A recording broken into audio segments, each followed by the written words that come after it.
over the 2008-2009 seasons has he gone over 100 pitches, Bob, in a start. Sanchez with a career record of 16-15, his 45th major league start. And the Marlins defensively in the bottom 4 in the league. Pretty steady 8 they put out there just about every day.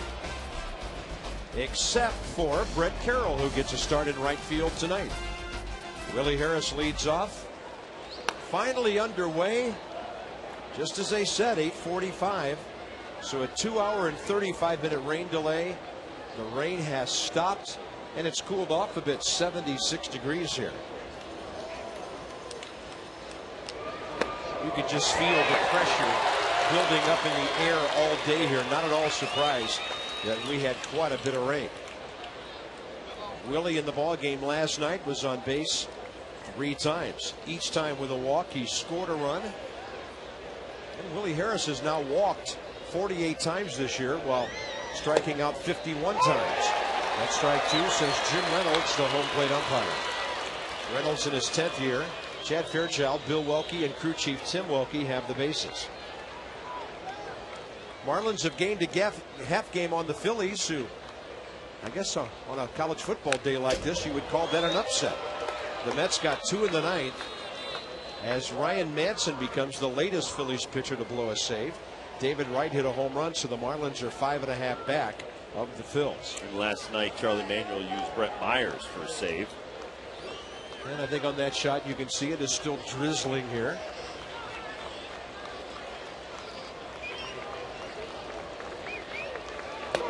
That's very close. A little bigger crowd than normal. They gave away something like 19,000 tickets to University of Miami alums tonight. Fastball on the black. And they're making some noise on that call. 2-2 to Willie. Harris is going to get punched out on a fastball he thought was inside. Ian Desmond, second major league start, his first one, certainly one to remember. Well, and before that shot to center field, he hit one deep to center, Bob, so he really hit the ball in the screws all night. I saw him at his locker after the game. I said, young man, you came very close to hitting 3 home runs in your major league debut. He said, I felt pretty good at the plate tonight. I guess so. Suppose so. Fastball up and in.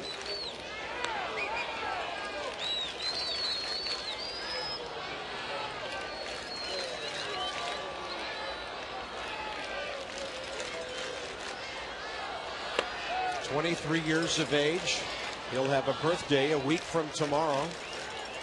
Talked about Desmond, the way he has that open stance. I guess when Rick Eckstein and some of the other hitting instructors saw him in the minor leagues, they started doing that so that would be his trigger to close that front shoulder and move towards the plate a little bit more and drive the ball with more authority, and he had his best offensive year this season. Desmond took a big cut on 2-0. That ball's way inside.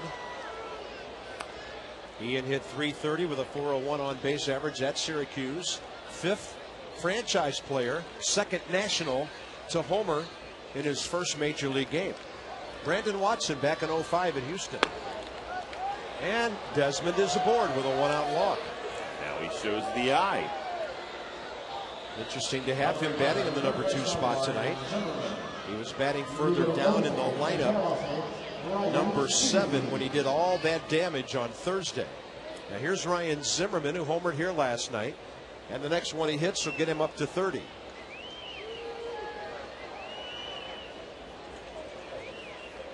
And for Sanchez, walk number 28 in 50 innings. He's struck out 47.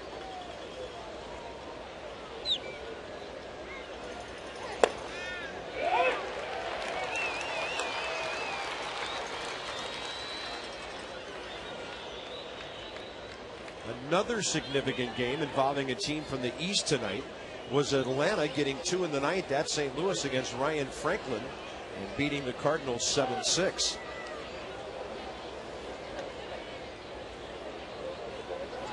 And they've won the first 2 games of that series. Just when you think the Braves might fade, here they come again. great year. 29 homers, 94 driven in. He has scored 98 runs. And Rob, 15 of those home runs in 2 months since the All-Star break. And you know, Bob, a lot of guys get an extension on the contract or get a big amount of money, and their production immediately drops because they put a lot of pressure on themselves. I think it shows how well this kid is put together at 24 to put up those numbers this year. Yep. Desmond, by the way, stole 21 bases at Syracuse. He earns a long look from Sanchez, who finally steps off as Zimmerman steps out.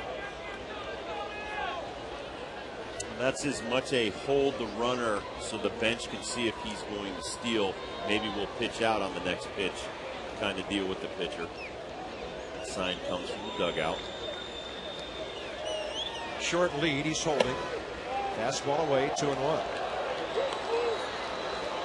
Well, from what I've seen so far of this pitcher and what we know about our pitcher, these first few innings could take a while because Sanchez is working slowly and Marco Estrada is known for working very slowly. 3-1 to Zimmerman. He went to a long count on Willie Harris before striking him out. His 28th walk in 56 and 2/3 innings now with Desmond, and he looks like he might get his 29th walk. And you got to throw strikes at this level, and especially as a starter, you don't want to throw a 25-30 pitch first inning after you've been waiting around all day for this. We already know he really doesn't go over 100 pitches because of the shoulder problems he's had. He gears up right here, 3-1. He just challenges Ryan Zimmerman with a 90-mile-an-hour fastball. Let's see if Jim Riggleman starts the runner with a full count, 1 out, with a hitter in the box who does hit into a lot of double plays. He has lengthened that lead. He's running. Zimmerman pulls it foul.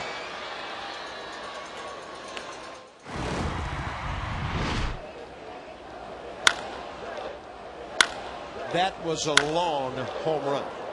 Where that left the ballpark, Rob, it was 400 plus. Then it's about 20 feet high. Andrew Miller tried to get a fastball in on him. It wasn't far enough in, and it was right in his, what they call the sweet spot. I forgot to ask Ryan today if he wants to umpire after his playing days are done.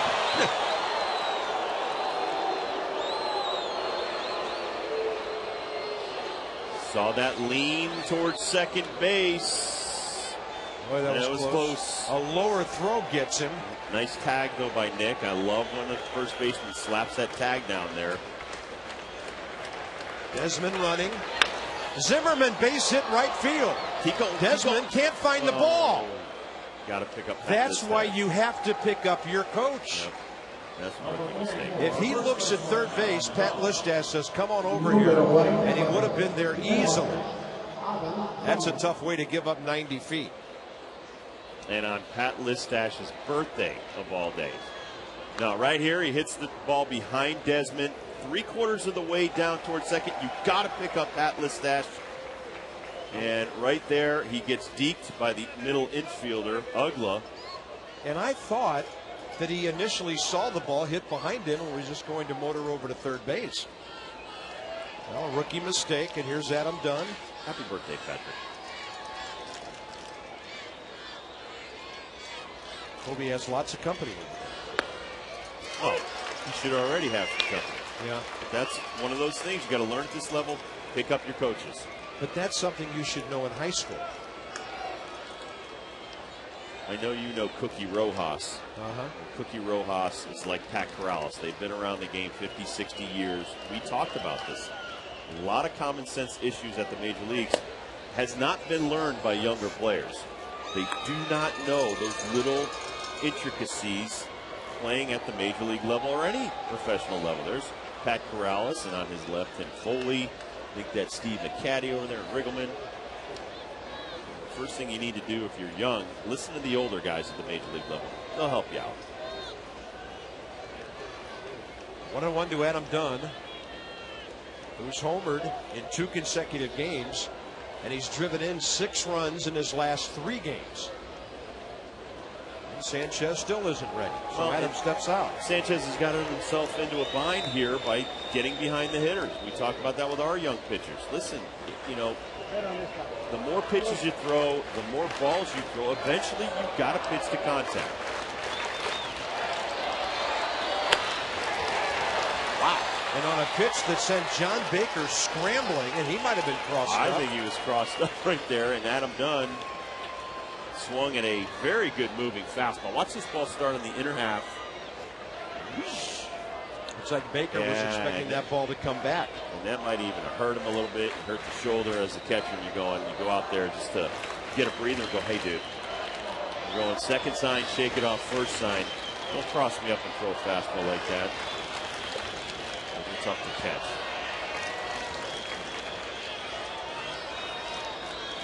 One and two to Adam.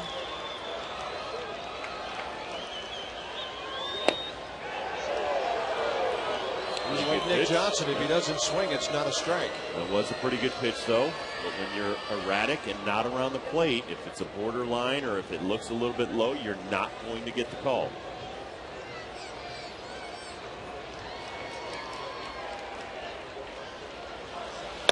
Adam Dunn goes fishing again. 2 outs. That is a very good running fastball that Sanchez is featuring right now. Doing about 92 on the heater right here. It's a two-seamer. 84 on the changeup to start him off. Then he's going to come in with another changeup. Then he throws a running fastball. And I think Baker wanted a changeup. Another changeup right there. And then the 92 running two-seam fastball that Baker, I think, got crushed up on, but said, that's a pretty good pitch. And the pitch track shows us that 4 of those 5 pitches were right on the corner. Oh, yeah. There's Josh Willingham, the former Marlin. Did walk a couple of times last night. First pitch changeup for a strike. A changeup inside to a right-handed batter. But with the 92 fastball, Willingham's got to respect that heat.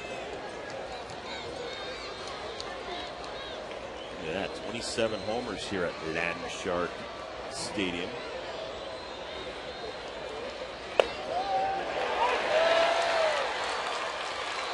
Sanchez feeling a little bit better. 93 on the last one.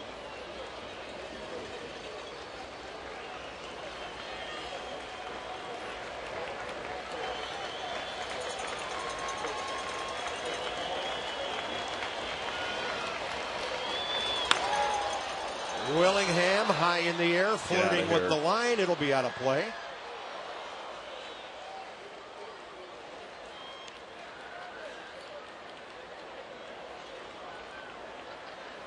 It's Brett Carroll, who has a very good arm in right field, and he slams into the barrier there. Sometimes you can use the wetness out here to your advantage, and around the backstop and the warning track, that is a rubber surface. Kind of dangerous if you catch a spike. And the Nats cannot make contact for any of their outs. Despite a walk and a base hit, they strand a couple to start the game.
third runs behind the Rockies and the Phillies. They can put offense on the board. They have a good number 3 man in future batting champion, and the future is in about 3 weeks. Hanley Ramirez homered here last night. Very good with runners on base. That's why he's driven in 98 runs. The only real change for them tonight is Brett Carroll in the number 8 spot. And first major league start for Marco Estrada, who pitched 11 games in relief last year for the Nationals, nearly 13 innings. Rather unimpressive numbers.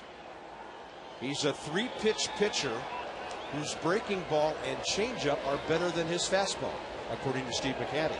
Well, so you still have to set it up with the fastball and use them sparingly this first time through the lineup.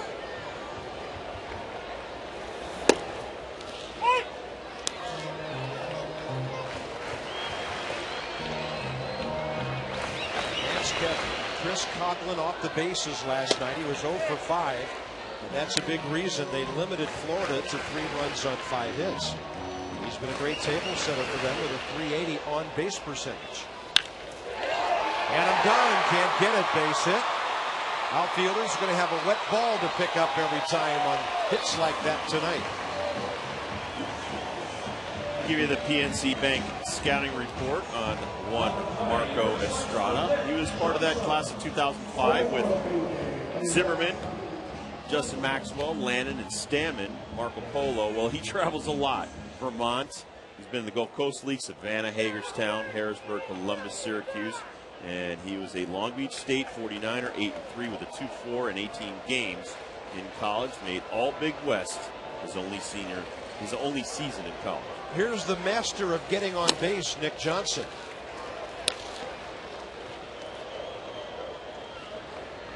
And Jim Riggleman said today that even though he played for the Nationals, Washington still hasn't figured out a way to pitch to this guy.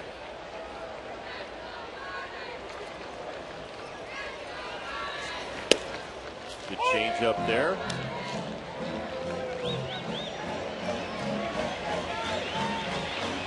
Nick's on a 7-game hitting streak. 11 over that streak. 11 hits and 25 at bats. An amazing on-base percentage since coming to the Marlins. In 20 ball games, his on-base percentage here is .527.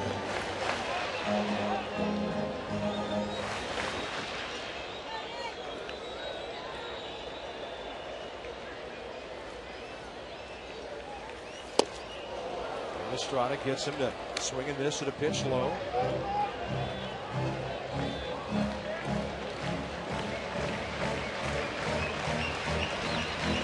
Los Marlins on the jerseys tonight.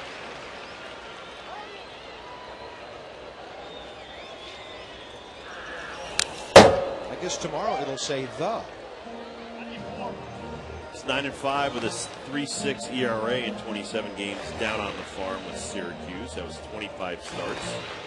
Not bad. 98 strikeouts in 136 innings. And he went 6+ innings, 12 out of his 25 starts. He only allowed 1 first-inning homer down on the farm all year. 3-2. Maybe I should have read that in the second inning. What do you mean, like a half hour from now? Well, but you know what? We've talked about that all year. And to have them say to you, you need to get your tempo up speed because you're going to put the defense to sleep if you take too much time in between pitches. You know, we've seen Jesus Colome do that kind of stuff. It's just, it's not conducive. Jorge Sosa. It's not conducive to good defense behind you. Get the ball, throw the ball, and your defense will love you for it. Coghlan was moving on that pitch with a count of 3-2 now. Probably moving again. They think Nick Johnson will either make contact or walk. It's the latter. 2 on, nobody out. Oh, that's a bad thing to do ahead of Hanley Ramirez. So here we are just beyond the 9 o'clock hour. A grand total of 3 outs have been registered on the evening after a rain delay of nearly 2 hours and 35 minutes. Bob Carpenter, Rob Dibble, Devin Taylor, Masson HD tonight. Hanley Ramirez. First in the league in hitting, third in on-base percentage, and fourth in RBIs. The myth, the legend.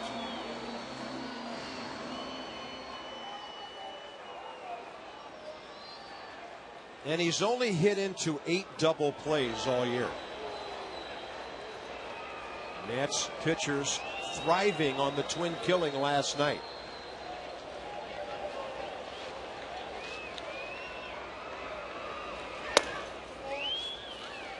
Wow, where was that pitch? Yeah, if you don't get that ball against this guy in this ballpark, you're in trouble. That was a beautiful inside fastball, and there you see Hanley Ramirez, how far ahead of Albert Pujols he is. No contest. 2-0. Well,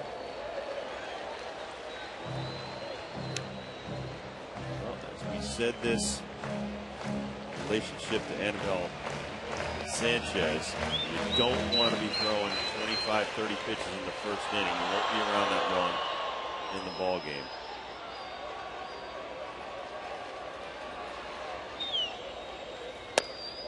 That's a borderline strike on the outside corner. He owed him that one. I guess if the first one wasn't a strike, there has to be one corner available. This will be interesting on the pitch track. You need something, some kind of corner, and you got that one. Good swing back movement to it. He also has a sinking fastball. That's the changeup. Very nice. Hanley Ramirez way out in front. I have no problem throwing a changeup to a right-hander if it's located right there. Now look at that, 382 with runners in scoring position. That's third best in the league behind Yunel Escobar and Michael Bourne. Good speed, Coghlan at second, and then Nick Johnson's at first. Supremacy down in Houston with the Astros. Wow. There's no inside corner available. Nope. And if you can't pitch inside with a fastball in this ballpark, you might be in trouble. Well, he has thrown just 2 beautiful fastballs on the inner half, and if you can't get that pitch in this league, you might as well put it on a tee for Hanley Ramirez. I tell you, Jim Reynolds, come on, Jim. With this strike zone, folks, we will be here until Sunday morning with an 8:45 start. 3-2. Ramirez is out. He wouldn't give the inside strike, but he did give the outside strike. 1 out. Now, this is a beautiful sequence of pitches here. That's a strike. It's on the inner half. Throws it up and in, a little bit wild, opened up a little early. Then he gets the strike on the edge. Then he throws a great changeup down and in. He throws strike 3 right there, didn't get it. And there was strike 4. Finally got the call. I don't know what Hanley Ramirez was looking for in that at bat. That ball was right over the plate. Here's Cantu. He must have thought it was low. Well, obviously, they don't know Estrada. This first trip through the lineup, they're just feeling him out. They want to see what he has to offer. That's why I said be sparingly with the off-speed stuff.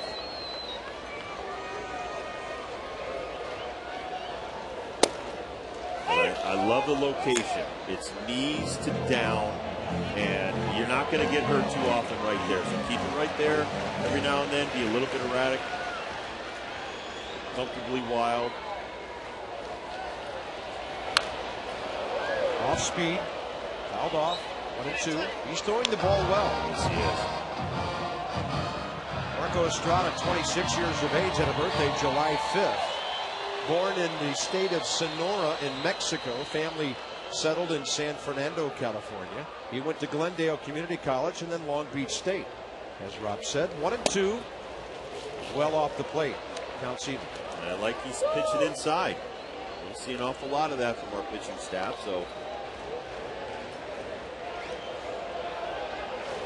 Jorge Cantu. Cody Ross, the most ground ball double plays. And that's foul outside the bag.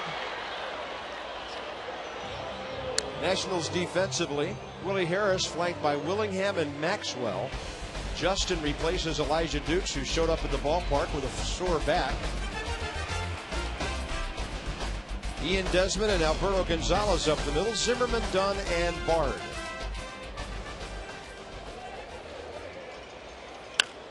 And 2 reaching. He probably had a whisper from Hanley Ramirez on the way past.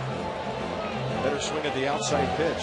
Wow, this was 2 pitches ago. This is why I don't like changeups on the inner half. He left it up, and Cantu just missed it foul.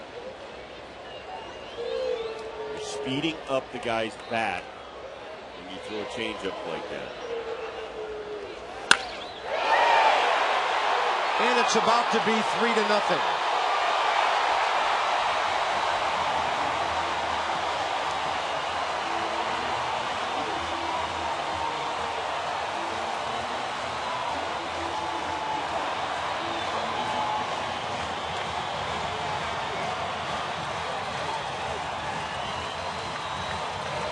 Well, the changeup missed its mark. He got lucky. The fastball's on the top of the hitting zone, and Cantu doesn't miss it. And it's my fault because I brought up he'd only given up 1 home run in 1 first inning down on the farm. Well, you didn't throw that fat fastball. Yeah, but I feel bad. I feel bad for the kid. A nice little inning going. Here's the catcher, John Baker. We waited 2.5 hours for that. Baker hitting .270. Ugla's next. He'll bat in this inning.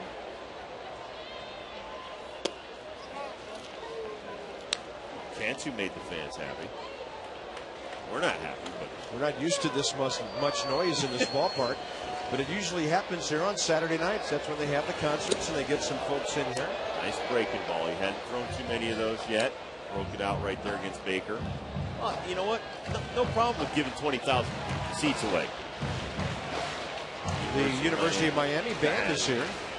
Well, I saw the Miami Duck was here. Their wonderful win over Florida State on Labor Day night. And Baker can take a seat. Strikeout number 2. Blows my mind when Major League hitters today, 10, 20 years ago, you could have a few complaints, but you get so many pitches at this level in this day and age. That's a beautiful inside moving fastball. Baker, who's also known as a great hitting eye, not. But I think that pitch indicates something I was talking about with you the other night, because I've had people tell me that if the umpires would call the high strike and call everything on the corners, the hitters would adjust, they'd be more aggressive, and you'd have fewer guys standing around expecting to walk all the time.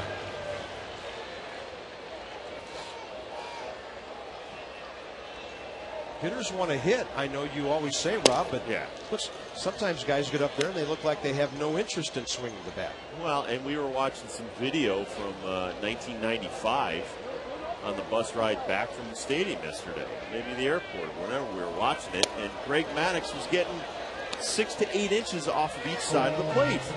He couldn't pitch today. Yeah. Well, he was lit up on a semi-regular basis in this last year or two.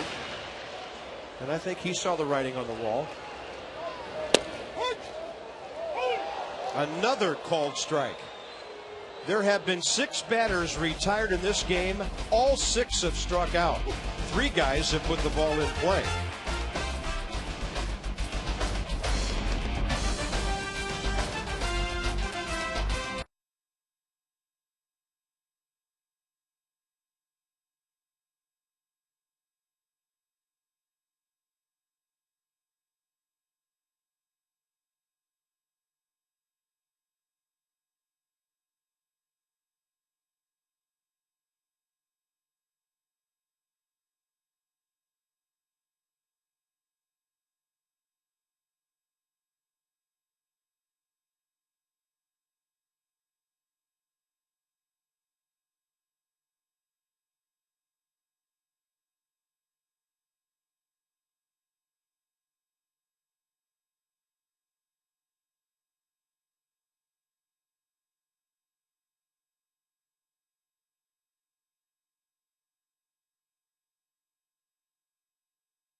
and the Marlins lead 3-0 after 1 inning. Maxwell, Bard, and Gonzalez for Jim Riggleman's club. You can place your season ticket deposit. You get savings over single game prices, discounts on merchandise, special events, and a whole lot more at the ballpark. Nationals.com/2010. That's 2010-202-675-NATS.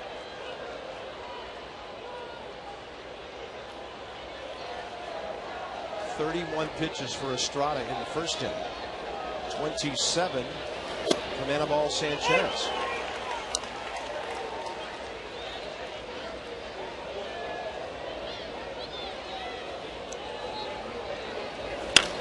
Maxwell hits that ball a mile to right field. See you later. His first homer this year. And he goes opposite field in a big ballpark and just puts one out of here in a hurry. And for Justin Maxwell, his third major league homer, 2 of them in this ballpark. Wow, that away, big boy. You see him step, keep that front shoulder in, head down, and just use your talent. Put the ball in play, make some contact. That ball was crushed. It is not easy to go opposite field here at Landshark Stadium. And that young man has a lot of talent. It's untapped. Got to put the ball in play. First homer against Sanchez in 5 starts spanning 24 innings. And Maxwell hits the Nationals 137th of the year. Josh Bard, the hitter. He gets jammed and rolls it slowly to Dan Uggla. And I got to tell you, Bob, the more I watch some of these younger players, this organization is just stacked with offensive power, talent, speed. There's a lot of great young players coming up. And have to add some pitching to help them. Number 8 man for the Nats tonight, Alberto Gonzalez, hitting a .199 since the All-Star break. 259 overall. Get that back shoulder up on top. Drive some line drives with authority. You get one in the gap here, you're running all day. And with a wet ball, it's going to the wall. 1-1. That's excellent right there by Maxwell. Come right back after you give up the 3-run home run and put something on the board. Get a little momentum back towards the National side. Right up the middle. That's his swing. That is beautiful right there. And the Nationals, 2 solid hits here in the second. That'll give Marco Estrada, who's never had a major league at bat, a chance to lay down a bunch here. Well, right here, pitch is up. He didn't try to pull it for a home run. He just peppered it right back up the box where it came from. And we want to make a minor correction to something I said last inning. Evidently, we got some wrong information from the local newspaper. Bad intel. They did sell the Miami University tickets, University of Miami tickets, at a discount. 19,000 of them, we are told. They were not straight giveaways. So we want to make sure we got that right, but we were given bad intel as well. Well, la-di-da. How about the rest of the season? I'm pretty sure the band got in. Well, he's way choked up on that bat already. How about that for your first major league at bat? That's pretty good. And then he's tagged out by Anibal Sanchez. But Gonzalez in scoring position for Willie Harris. 2 outs. Number 22, Very nice job right there. You saw Marco Estrada. Looked like an old pro right there. You're giving yourself up. That's why it's called a sacrifice. Deaden the ball like a shock absorber and jog down to first base. Job well done. Been an amazing inning. All 4 batters have put the ball in play. Well, they must have been listening to you hammer them about the 3 outs. Well, we've seen some pretty passive at bats tonight. Who knows what they were doing in there? Must have been watching a sad movie or something. Willie Harris struck out looking first time. Well, for some football fans, it's been a sad movie on this Saturday. Yes, it has. A lot of upsets. Most notably Notre Dame and Oklahoma State.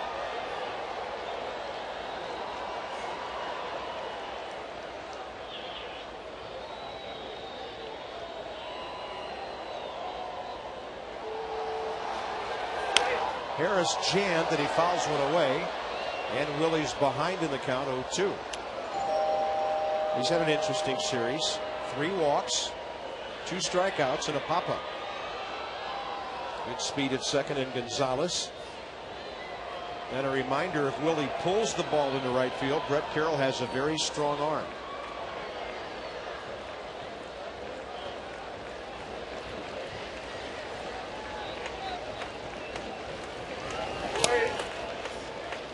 I think these guys get pumped up to it. First big college Saturday, and everybody's feeling pretty pumped up. It's like a good action movie to get you going. Then you get to the ballpark the night after a real nice win, and you're waiting around for hours. That was a long rainfall here. Harris does pull it, but it was hooking. Willie's driven in 23 runs this year.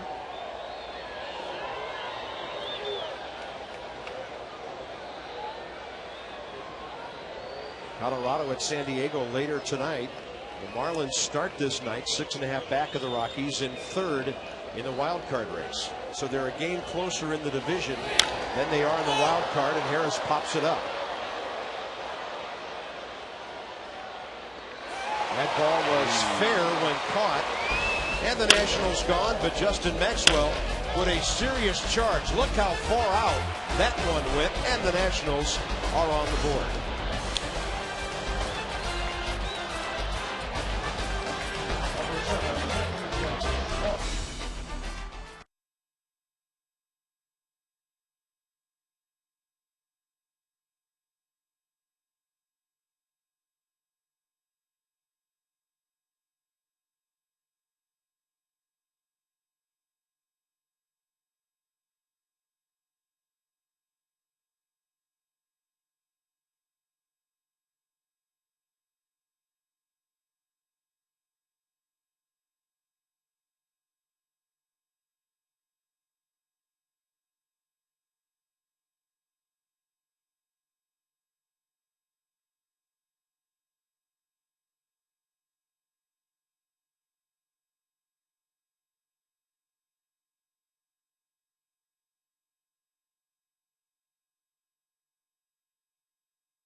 Southwest Airlines. Book your next trip at southwest.com. And by Wendy's. It's way better than fast food. It's Wendy's. Rainy night has turned into a long first couple of innings here. Justin Maxwell with his first home run of the year. Boy, if anything will convince him to go to the opposite field, that swing might have been it. For the Marlins, bottom 3, Ross, Carroll, and Sanchez. Cody Ross at 270. He's on a 6-game hitting streak. And he's been very good against Nationals pitching this year.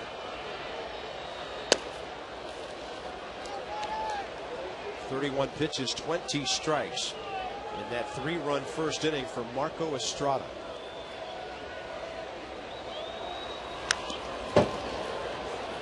High changeup out the way. He's going a lot of fastball changeup, and the out pitch is the curveball. And I like that. Don't throw too many curveballs. They don't know you. They haven't seen you that much.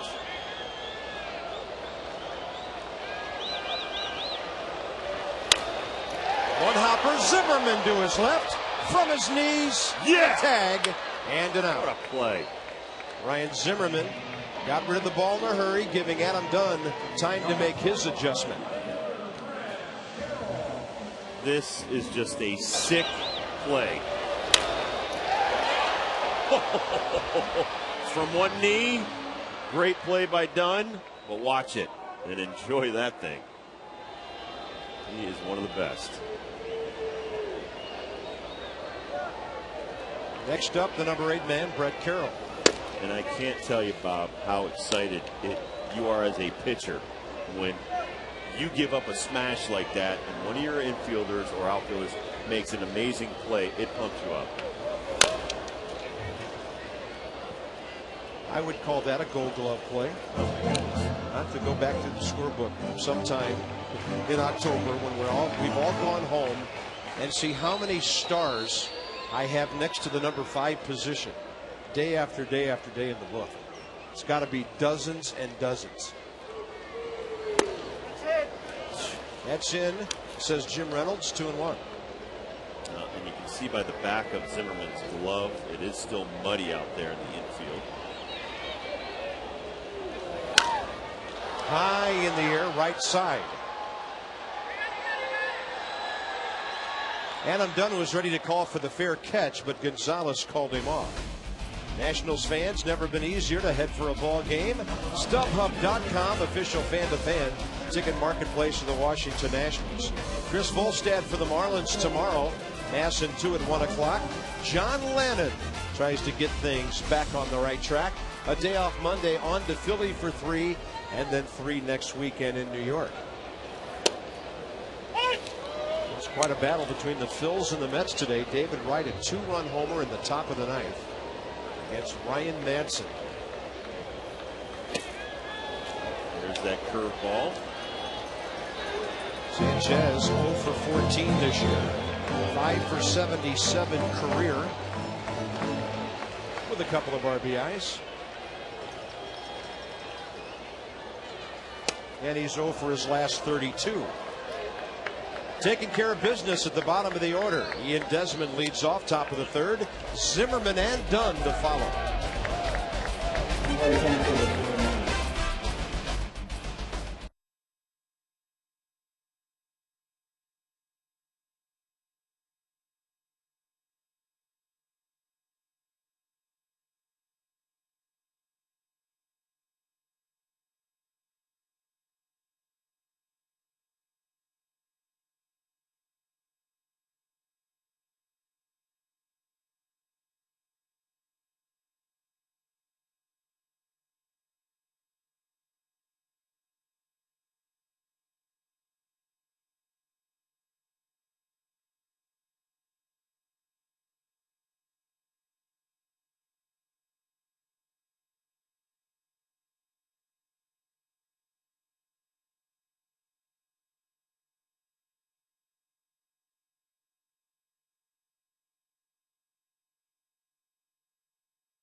Saturday night, and the Marlins lead the Nationals 3-1.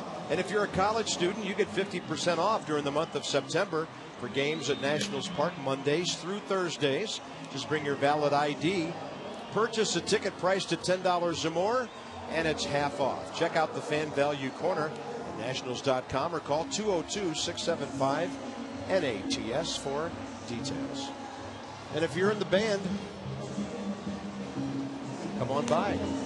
And if you're in the band, you're in the band. Just looking for my old French horn there somewhere.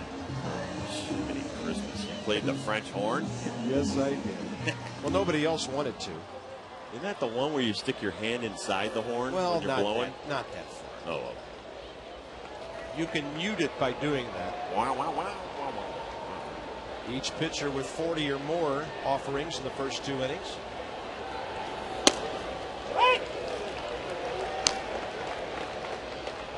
Ian Desmond's been on base 3 of his first 5 major league plate appearances. Breaking ball, he hammers it. It is over the head of Coghlan, and when it hits the ground before the wall, that gets him into second base. Wow. Well played by Chris Coghlan, but a leadoff double by Desmond, who continues to impress. But he was motoring. By the way, he doesn't have a single yet. He has 2 doubles and a home run. Wow. Smokes this hanging breaking ball, and he's off to the races. Now, this is well played out there in left field by Coghlan. Nice throw, strong to second base, but the speed of the young Ian Desmond. Look at him coming out. Oh, I smell a double. He has 8 total bases on 3 major league hits. Here's Ryan Zimmerman. The Nationals about hit the Marlins, now 4-2. Sanchez not fooling anybody right now. And Ryan bounced a base hit through the right side first time up. It'll be nice to get you a 30th home run right here. 95 and 96 in the RBI total. Ryan's at 160 hits now. Top 10 in the league.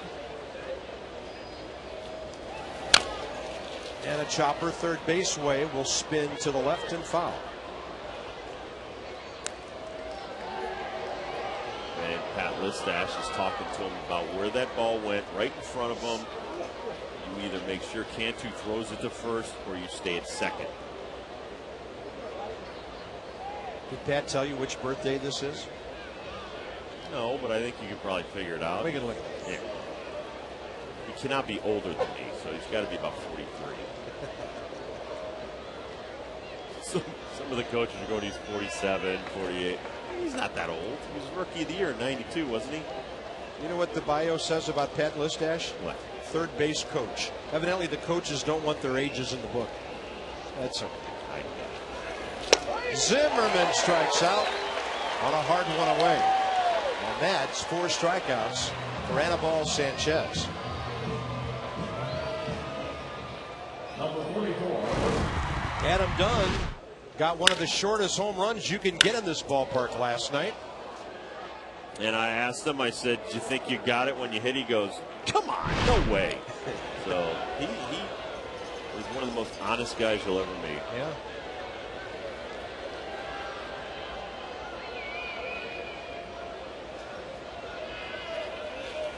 He was fretting over his beloved Longhorns playing a road game in Laramie, Wyoming today. It was close at the half, and then they won it 41-10.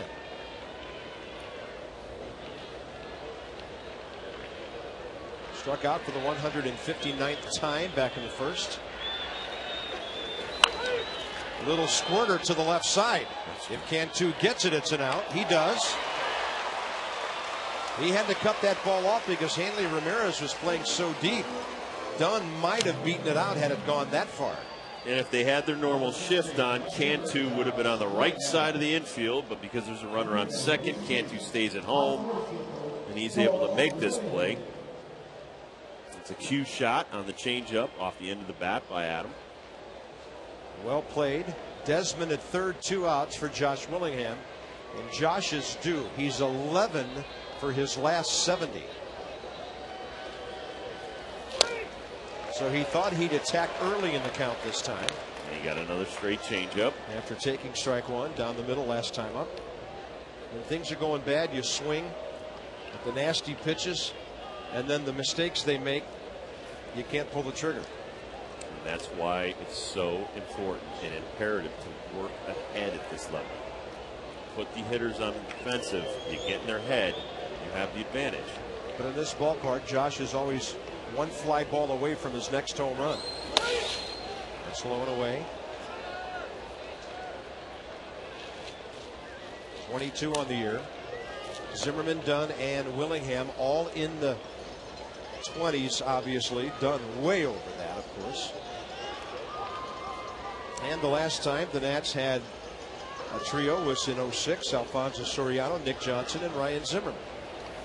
Soriano hit 46 in his 40-40 year. Nick hit 23, and Zimmerman made it right to the 20 mark with his 110 RBIs.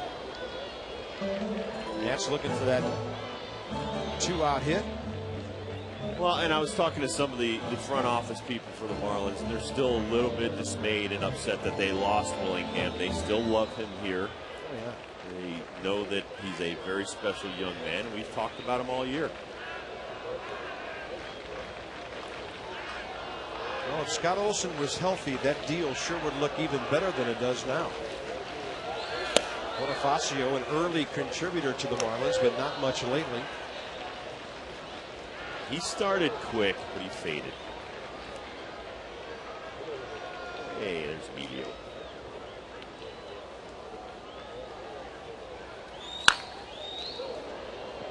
And the Marlins also got a young pitcher, P.J. Dean, right-hander, infielder Jake Smolinski.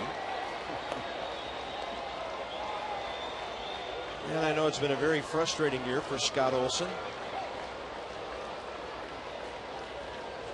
Justin Maxwell hit one a mile the other way first time up.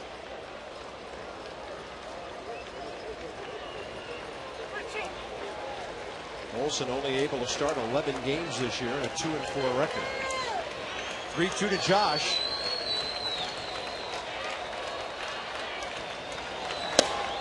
Close and ball 4. And Willingham walks for the 3rd time in this series. Second walk issued by Anibal Sanchez. And after what we saw last time up from this guy, you're glad to see him batting with a couple of guys aboard. Justin Maxwell got the hanger. He bangs it off to the right side, and it just 20 rows up. When that ball went out, it's probably about 375. So he hit that easily 400 plus the other way. Listash was born in 1967. Drafted by the Brewers in 1988 out of Arizona State. Well, happy number 42, Pat Listash. The secret is out. It's close. I said 43.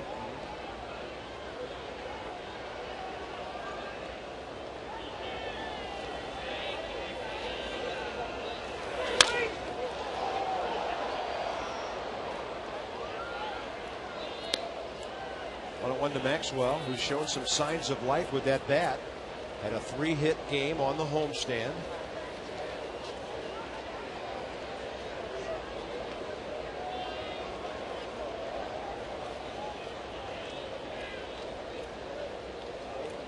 Hit just 242 at Syracuse.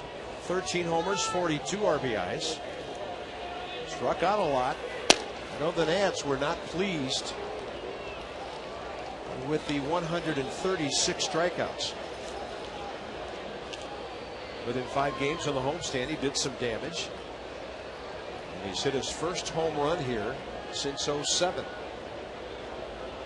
His first major league homer was a grand slam pinch hitting here against Chris Seddon 2 years and 1 day ago.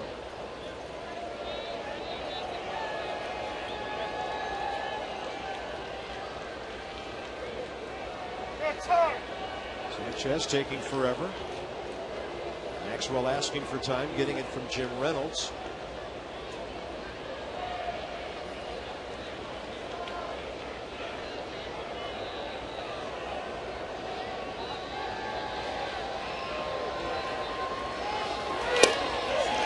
And them all locked up. 83 on that offering, and it's 2-2. Well, when you go back down to the minor leagues, Bob, they want to see you make improvements on your weaknesses. They don't want to see you go the other way and go backwards. And I think that's what they were worried about when he went back down to the minor leagues, and he was going in the wrong direction. Fly ball right field.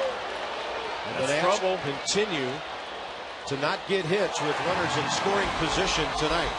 Carroll has it. Washington's already stranded 5, down by a couple.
Coors Light, the world's most refreshing beer.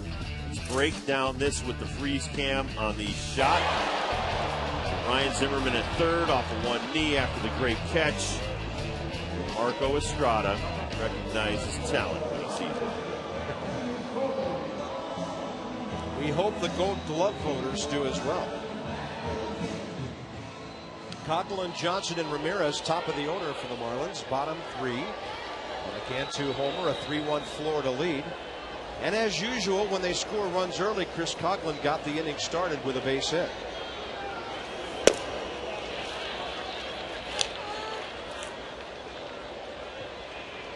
His batting average started the night at .304, but in the leadoff spot exclusively, he's .320.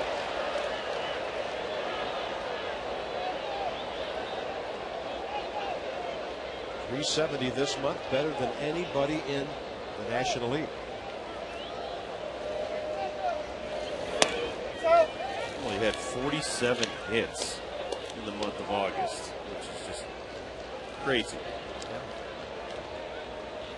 He's played 107 games before tonight, 414 at bats. You don't have to play a whole season to be a Rookie of the Year. That's been proven in the past. He'll get some votes. He should. And he walks. You put that guy on with Nick Johnson coming up and then Hanley Ramirez, you are asking for it. And for Estrada, his second walk. It took him 42 pitches to get through the first 2 innings.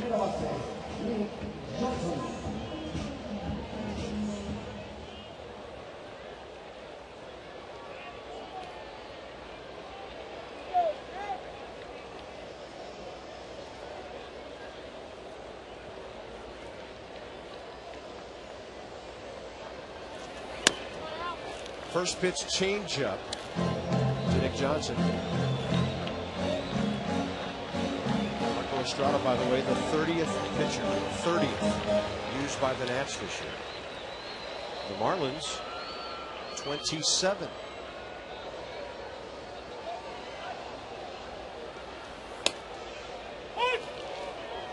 Good running fastball, 89. It's that hard sinker he can throw.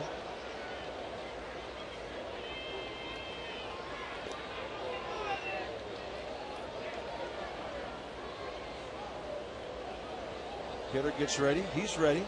I don't think his work rate has been that slow tonight. But he did throw a lot of pitches in that first inning because of the walk and the 3 strikeouts. Then he went out and had an 11-pitch second, getting Ross, Carroll, and Sanchez. That's a good-looking changeup, but he just missed. That thing's really got some movement on it.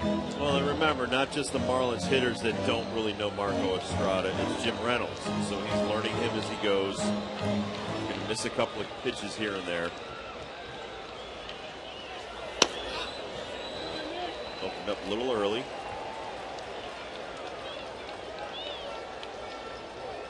Marlins with another big inning brewing here. Warm, muggy night, but the rain did cool things off a bit. It was up near 90 today, very humid. 76 after that 2.5-hour rainstorm. And Nick Johnson, who's walked once, a count of 3-1. On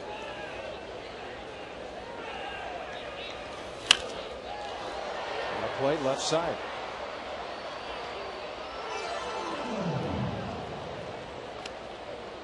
Nick's batting average with the Marlins is .359 in 20 games. He has walked more than he has struck out this year, 86 over 77.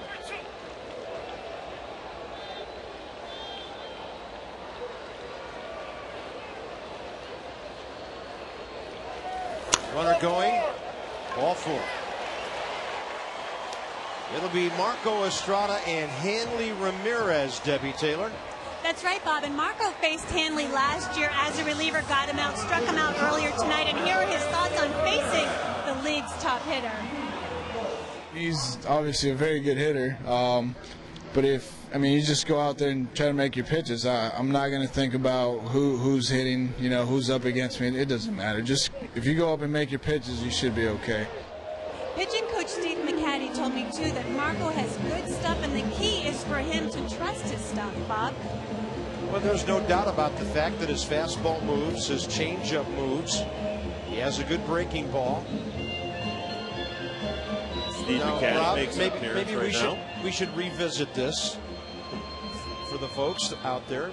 Your definition of trusting your stuff. We throw that term around a lot. Well, he knows he doesn't have 95-mile-an-hour stuff, but he does have an excellent changeup, an excellent curveball, but you still have to set it up properly, and he's working behind. He just got in trouble again. He was able to strike out Hanley Ramirez the first inning, but he got nailed by a Cantu home run because he got the fastball up in the zone, and that's what we're talking about. You got to trust your stuff, but work ahead so you can use your out pitches. Instead, he fell behind. He had to throw a fastball and was nailed out of here. So again, change up. This is for ball one. He did the same thing to Nick Johnson.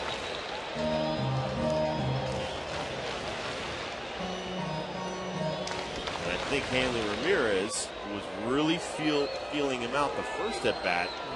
Don't make a mistake here. And him reaching. There's a play at third, and Nice. that's where Desmond goes alertly. It might have been the only play he had, and Ian Desmond, the young shortstop, plays it perfectly. And you'll take that, but now here comes some more trouble. Jorge Cantu.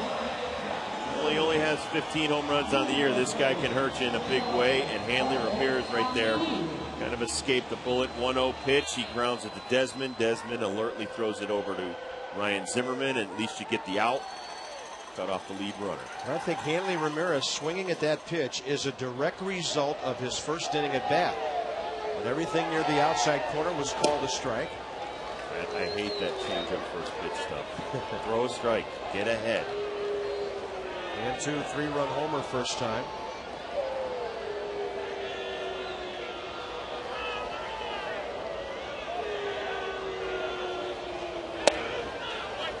Another changeup right in there. Well, that's a smart pitch because now you're behind. If I'm Cantu, I'm sitting dead red fastball. I'm not thinking 78-mile-an-hour changeup. But if that's your best pitch, I have no problem. Just be convicted and throw with everything you got.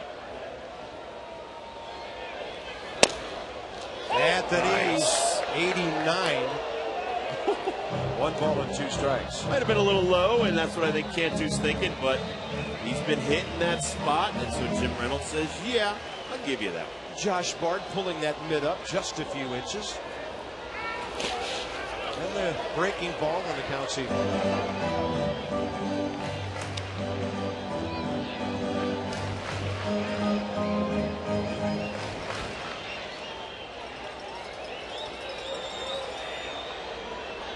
Now the runners, Nick Johnson at second, Ramirez at first. And Cantu rips one to the gap in left center. That was a changeup. He's driven in all 5 runs, and the Marlins lead by 4.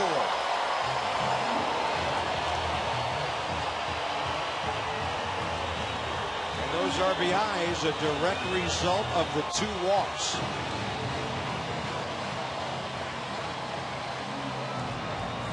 Bob said the walks can be helped. The 2-2 changeup that he throws right there actually looked like a fastball, sinker, that Cantu went down and got. Nails the sinker into the gap. And he's done.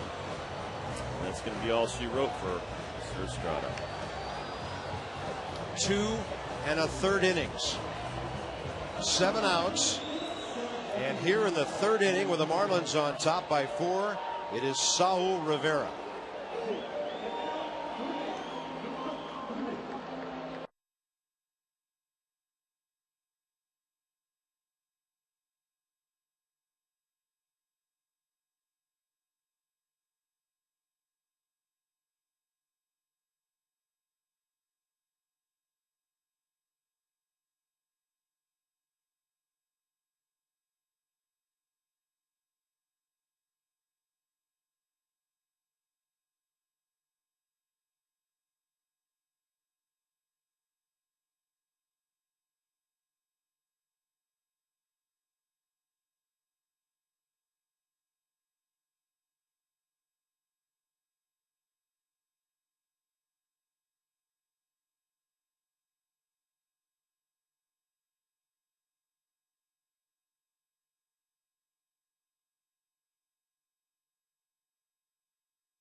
high for Jorge Cantu.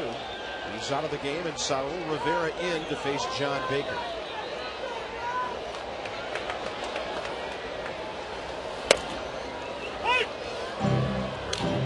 Rivera seems to thrive on situations when he has to come in at this stage of a ball game, and he'll usually give you 3 or 4 solid innings of work. Long way to go.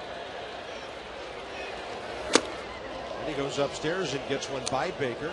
Well, if Saul can just nail down this inning right here, minimize some damage control by Riggleman, I think we can come back on Sanchez. He's really showing me nothing that's overly impressive, and he's throwing a lot of pitches. The one thing he's done is get outs with runners in scoring position. Oh, yeah, that's the first time through the lineup. Let's see how he does. 4th, 5th, 6th inning.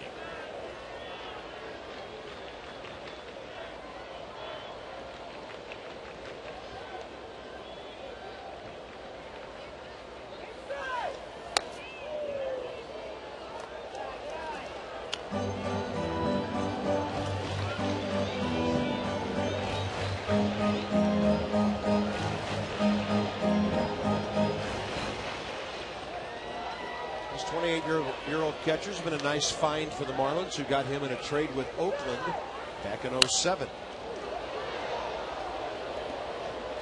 PCL All-Star at Albuquerque last year, when he hit .316 and drove in 31 runs. He's out of Cal Berkeley, former All Pac-10 catcher.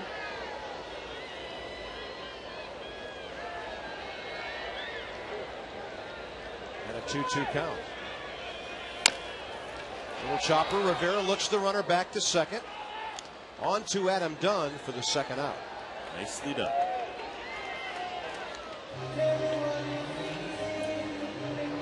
Baker, a spot on the bench for you, Baker. Next up will be Dan Uggla, who was called out on strikes first time.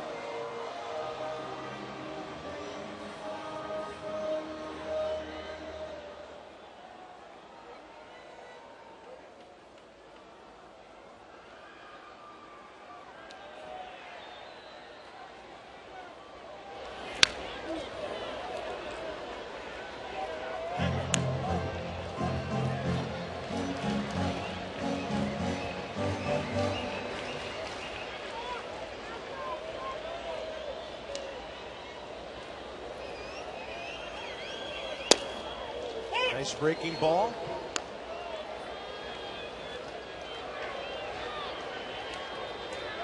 Well, we've been wondering when the Nats might go with Ross Detweiler. With all the arms in the bullpen, evidently this may be a one-inning appearance for Rivera. Saul would be the 3rd hitter up. And even though he's batting .333 this year, Jim Riggleman will hit for him.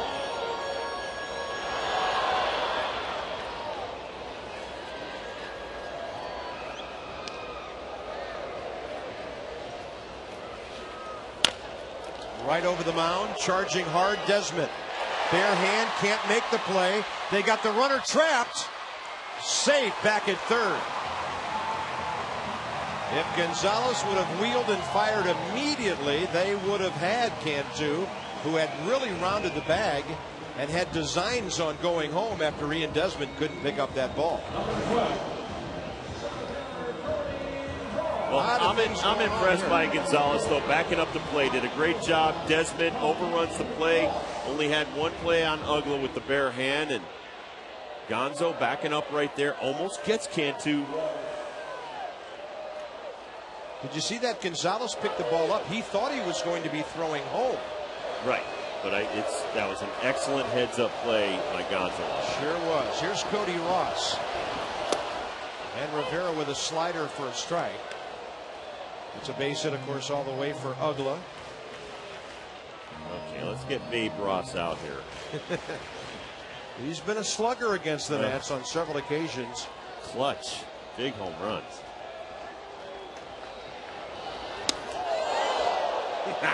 Well, more often than not, when these two teams get together, it's home runs that decide the issue. No problem with that, Saul. They got some serious divers on this Marlins team. And I'm not going to go fishing on that one. April 19th in our ballpark, Cody Ross had a season best 5 RBIs.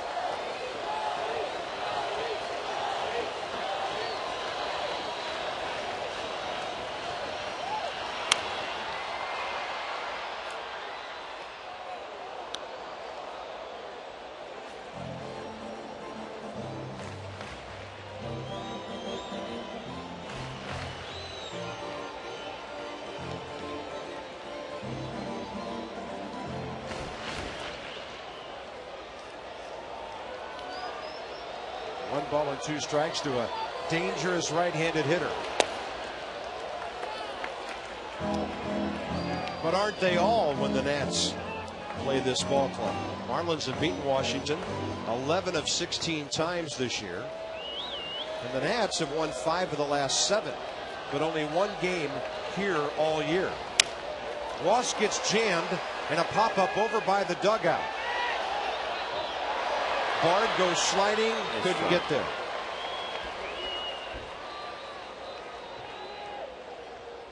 Josh Bard getting over there, knowing he's not going to get much help in that dugout, although Freddie Gonzalez is right there.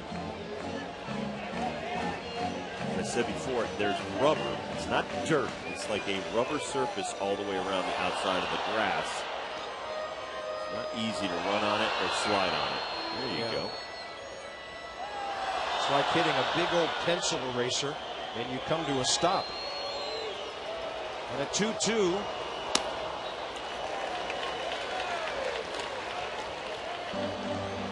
Well, I mean, this is one of the last parks around either football or baseball that doubles. I think Oakland's one of the other ones.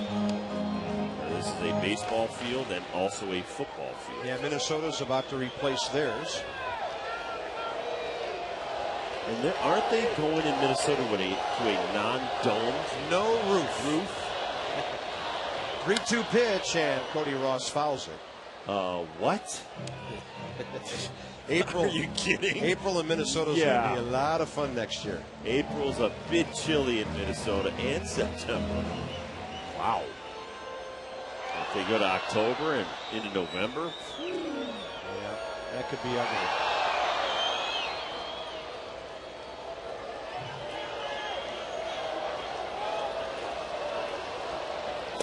Cody Ross, a swing and a miss. Rivera gets 2 outs, but Jorge Cantu drove in 2 more. And after 3 here in South Florida, Marlins 5, Nationals 1.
But plenty of time to come back, and we have seen when these 2 teams get together, Nothing's decided till those last 3 outs are registered. What was Marco Estrada's problem tonight? Well, I mean, he started in the first inning. He gave up the big home run to Cantu. I think he was probably a little bit preoccupied with Hanley Ramirez. You can't forget that Cantu is quite dangerous in the 4-hole. Had 32 home runs last year.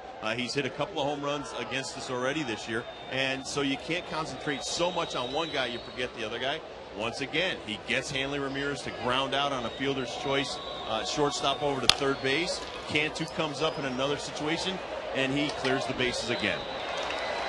First pitch, top of the 4th, Josh Bard retired.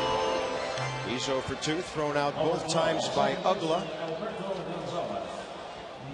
So, I mean, it was just a question of walking those two guys in the 3rd inning. He looked like he had great stuff. He's got a decent fastball, really good changeup and curveball, but when you walk people and then you've got the 3 and 4 hitter coming up with no outs, you're in a lot of trouble.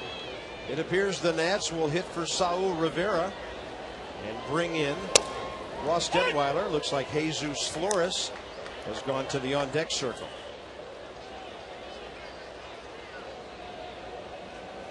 But yeah, he got back, he got his feet wet. It's a good line drive by Gonzo. He's hitting the ball downward. 2 good ABs. Yep, downward plane. That's what you want to see from him. Line drives, young man. Line drives. Just keep hitting down. Here's Jesus Flores. Jim Riggleman getting him at bats any way he can after Jesus was injured way back in May in Arizona. And you could just see this ball go all the way through that pad, all the way through the shoulder, and break the bone. Fracture the bone in his shoulder. He made me laugh out loud today. I ran into Jesus on the elevator. I was going downstairs for a workout and maybe a little time at the pool. He said, "You're going to the pool, aren't you?" I said, "Well, yeah." And he goes, "I'm going to the ballpark to block balls." Pat Corrales has been working him. And then I saw him at the ballpark. I said, "Well, how did your blocking session go?" He said, "Hey, I got here and it was raining." Which it has been a good part of the day out here. Jesus just a couple of at-bats since his return, and he hits this ball a mile. It is up against the wall and caught by Cody Ross. A play Cameron Maidman did not make in center field last night was the difference in the game. Cody Ross makes a very good play right here.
Tonight, things might have been different.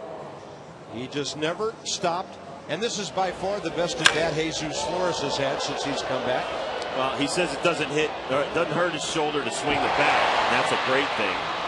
And right here, Cody Ross on his horse, knows he's got some padding there, and he makes a heck of a play. Yeah, made the catch, braced himself. Anibal Sanchez waited for him.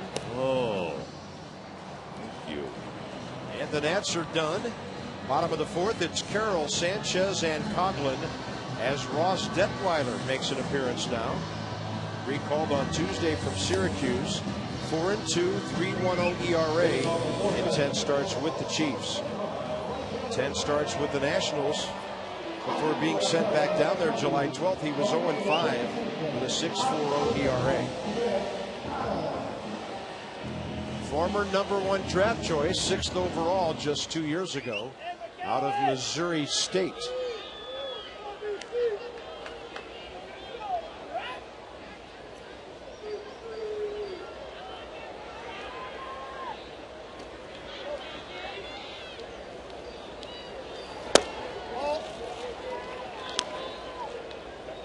Brett Carroll popped up to Gonzalez first time.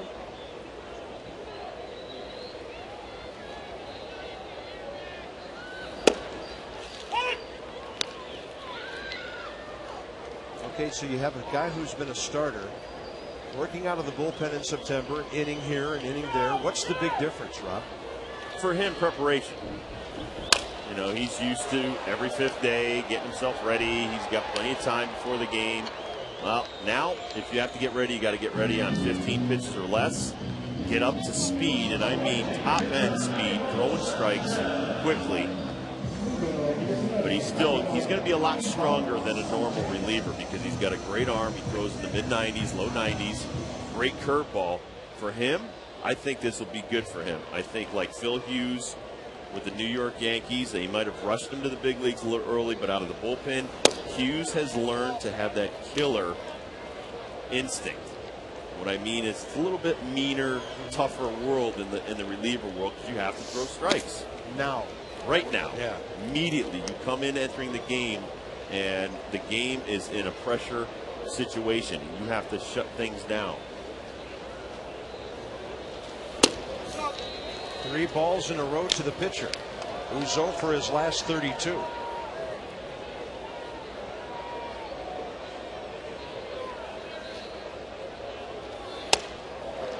Well, that's the 4th walk by Washington pitching tonight. Estrada threw 61 pitches, retiring 7 batters. He gave up 5 runs on just 3 hits, 3 walks, 4 strikeouts. We have Aflac trivia for you as usual. Perfect night for Medwick. Which pitcher did Charlie Huff defeat in the first game in Marlins history?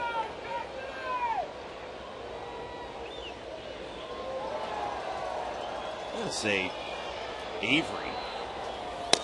Pretty sure they played the Braves. Well, it would have to be in their division, wouldn't it? Could be Glavine, could have been Avery. Pretty sure it wasn't Oral Hershiser. 1993, yeah, it was Glavine and Avery were both there.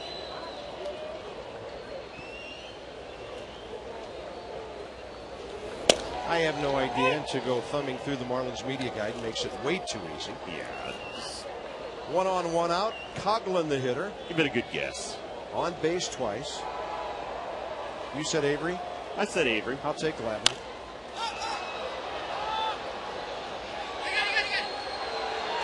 Gonzalez right on the mound. Called off Zimmerman. 2 outs. Laughing because Ryan Zimmerman had to really peel off at the end. And Detweiler was getting out of dodge. No problem. There's a fight for the ball. Okay, you can have it. No need to collide right there. And Zim sees him, feels him. Roberto makes the call. Hey, if I'm pitching, somebody catch the ball. I don't care who it is. Nick Johnson, 2 walks, 2 runs.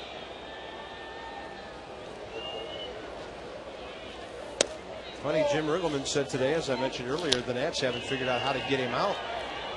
Well, not too many people figure out how to get Nick out. The other thing that Jim said is you just have to let him hit the ball and hope he hits it at somebody. I mean, when it's all said and done, Nick Johnson's hit 7 home runs this year.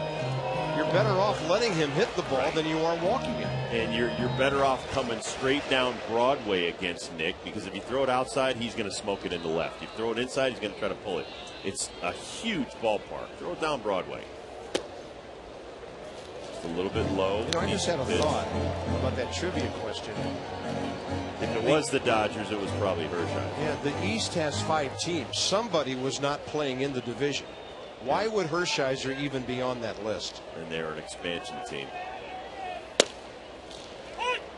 All right, I'll go with the Bulldog. You're going to go with Oral Hershiser. Yeah.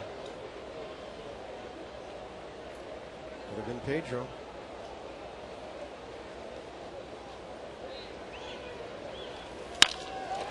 And he hits the ball right at Adam Dunn. To the bag. And a 0 on the board for Ross Detweiler. Top of the order coming up. 5-1 Fish.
Well, the Ducks quick tonight.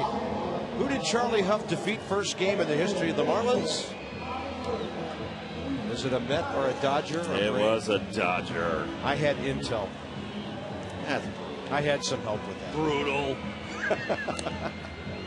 Charlie spinning that knuckleball. Well, I guess not spinning the knuckleball would be the key to that. And Charlie, a former Dodger, gave up one of the 3 home runs, I think, 77 World Series to Reggie Jackson. Yes, he did. So Huff was one of them. Those were not knuckleballs then. Delightful guy. I was with him in Texas for a couple of years. Oh, he is a one. And I tried to play catch with him one day at spring training. Oops. Everything was moving. Oh, my gosh. Yes.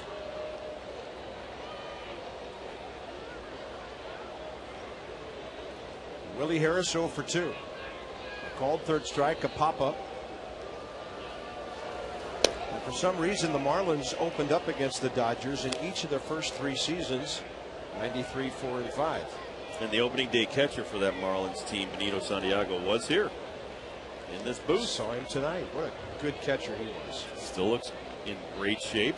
As athletic as any catcher you've ever seen? Absolutely. And as an amazing arm as any catcher I've ever seen. Could throw from his knees, could throw from the squat position. It was just amazing. Could throw out guys at first base behind the left-handed batter. I played with him down in Puerto Rico my first year in '87 in winter baseball, and found out he had been shot as a child in a random shooting. So he went through an awful lot in his life to get to where he became a superstar catcher. He was one of those guys in arbitration where the arbitration guy said, what arm do you throw with? Oops. And that's when you know you're in trouble. 3-1 borderline call for Sanchez. And the count's full. Come on, Hot Rod. Last pitch here. Not. That's a good take, and Willie's aboard. He has walked 4 times in this series now. And the Nats have their leadoff man on for the third time in 5 innings. Dodgers are coming to town on the next homestand, and we're giving you the chance to watch in style. Go to nationals.com/win. You could watch the Thursday, September 24th game from a private suite with 14 of your friends, or 14 people who are about to become your friends. Again, nationals.com/win. I'm sure there have been a lot of hits on that, and it sounds like a great time. We've had 7 walks in this game. The Nats haven't played in any of theirs. 3. And here's Desmond with a walk and a double tonight. Well, I think Ian Desmond has proven one thing in his first 2 major league games. Don't hang any breaking balls to him. He hit one about 460 feet, and he hit one tonight that took a piece out of the left field wall. This kid's got a live bat. And he goes base hit. That's his first single at the major league level. We knew he had a good season, batting .350 at AAA, but he has been really impressive here early. Well, it's another bad breaking ball out and away, and he goes with it, shoots it through the hole. Lee Harris was running, Uggla was covering, so there was a lot of room over on the right-hand side. A little bit of a run and hit. His on-base percentage was .428 at AAA this year. And he had 24 doubles and 3 triples. He's just been lining the ball all over the place.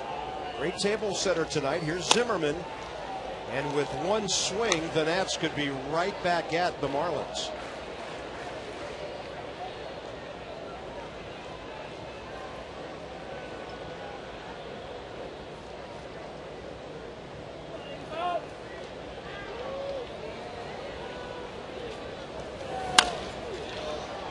Interesting that the Marlins with a young pitching staff, although more veteran than the Nats have, top to bottom. Their worst innings this year giving up runs, the 1st and the 5th. This is the inning when a lot of young pitchers are at the end of their evenings because of high pitch counts. I've also told you that I feel the 1st, 5th, and 9th are the 3 toughest innings in a game. That 5th inning is where now you are on record for the win or loss.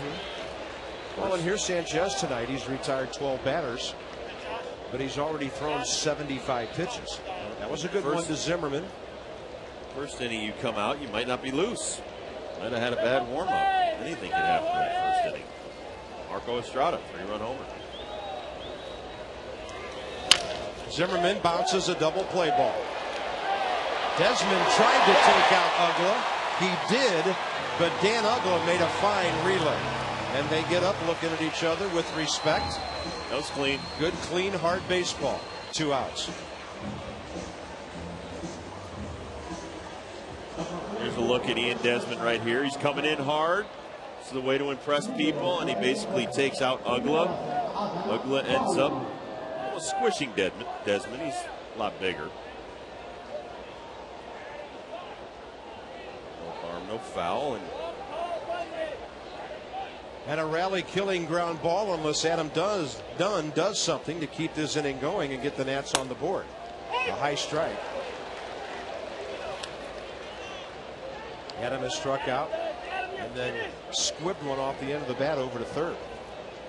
Because there is a runner at third, Cantu stays home, and they really only play the shift with 2 men, Johnson and Uggla. The Marlins usually put Cantu where Ramirez is,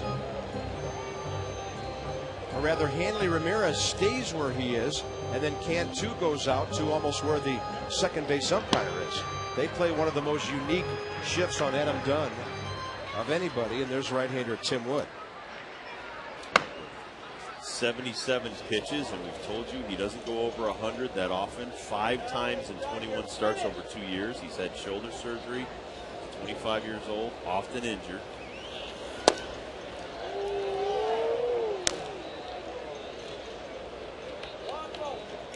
Adam looking for RBI number 99, and if he gets one in the air, it might be 100.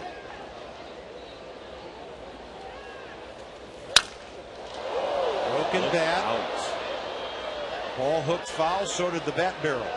And you'll see a lot more teams in September, Bob, go to the bullpens early, especially in a meaningful game like this, to the Marlins. Well, every night's critical for them.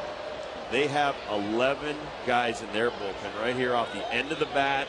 There's just a shard of wood left in Adam Dunn's hand, and the rest of it goes over by Marquise Grissom. Well, the Marlins are running out of time. After tonight's game, only 20 left.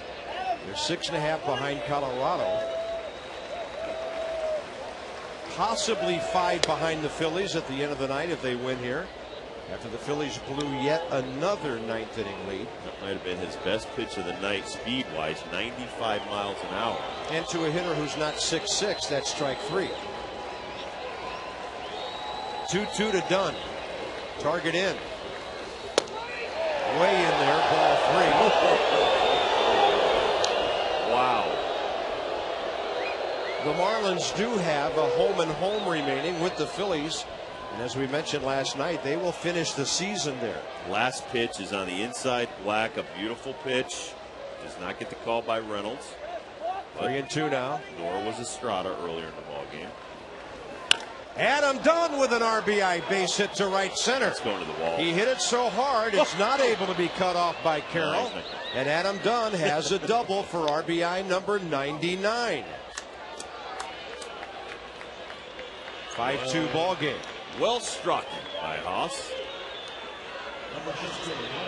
It's a low pitch by Sanchez, so it's not home run capability. Out and away, and he just shoots it by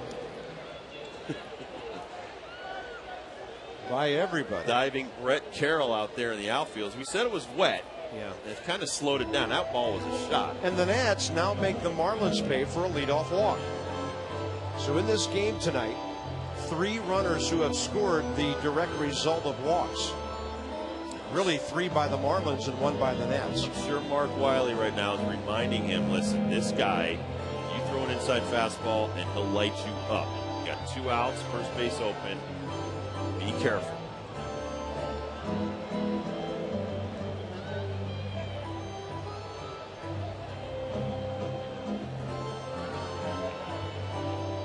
Once again, I told you this last night. Mark Wiley, when you get a rally going, what does he do?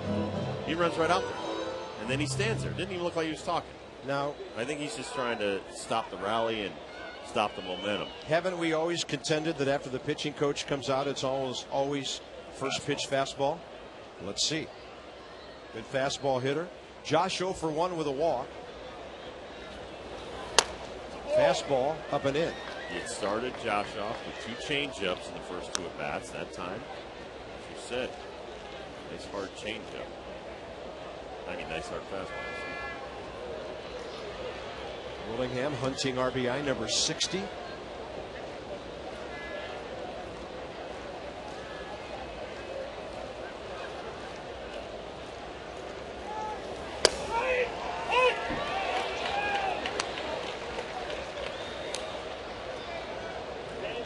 Dodgers at the Giants again tonight. 4-1 LA, top of the 5th.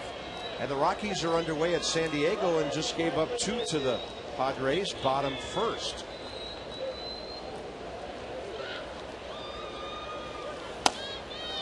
Change up floating upstairs, 2-1. That was not one of his better changeups.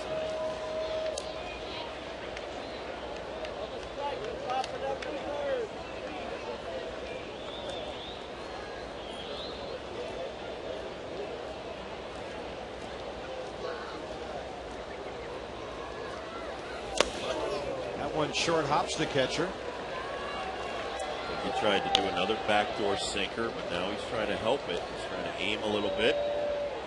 I think he smells that he's going to be lifted after this inning. And this is a good situation for Josh Willingham. Maybe he's smelling something too. He knows this pitcher doesn't want to walk him. You smell what the hammer is cooking.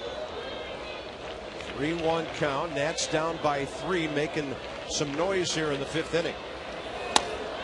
He threw him another changeup way upstairs and walked him. And Maxwell's the hitter. 2 walks in this inning. And he has walked his way out of this game. And you know what else he's done? He's given himself no opportunity to win the game. He doesn't go 5. And he's upset. He should be at himself.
Major League hit at this ballpark, and it was a grand slam. And here are his thoughts on that. Well, I remember that my heart was racing about 1,000 beats per minute, but I just remember I had Robert Fick. He was on deck screaming at me to calm down and just to relax. So that's the thing I remember the most. And then once I hit the ball, I thought I had a pretty good chance, and then hit first base, and Brian Schneider was yelling at me to slow down because I was right behind him. He also told me that he remembers he was all smiles to get that first hit out of the way. Bob? Thank you, Debbie. That was an interesting moment. That's funny. Guys like Robert Fick and Brian Schneider taking young Max under their wing. And he tried to hit one out where he hit that grand slam. All right, all you need, though, is a nice single, even a line drive back into that gap. You can plate two. Just go for one right here. Maxwell 1 for 2 with an opposite field homer tonight. He shows bunt. That got Cantu on the move, but wow, all it did was give the pitcher a called strike, Tim Wood. This pitch looks a little bit wide.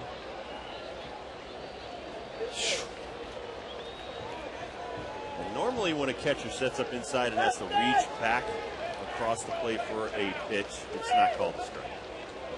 0-2.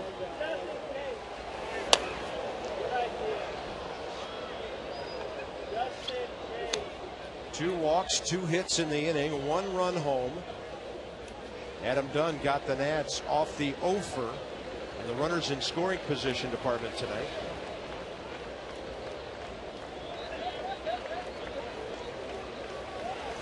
Oh, he strikes out on a pitch way outside.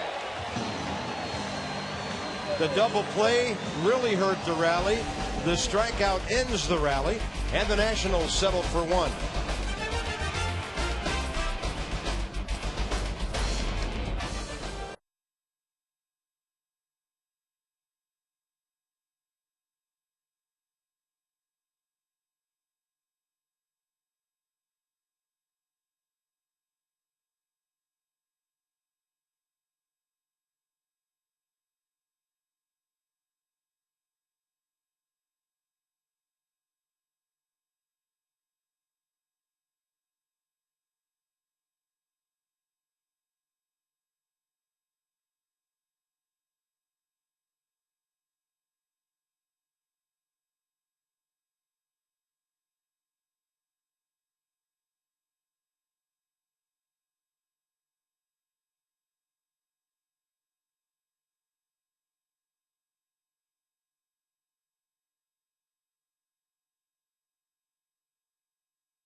Network, your world delivered.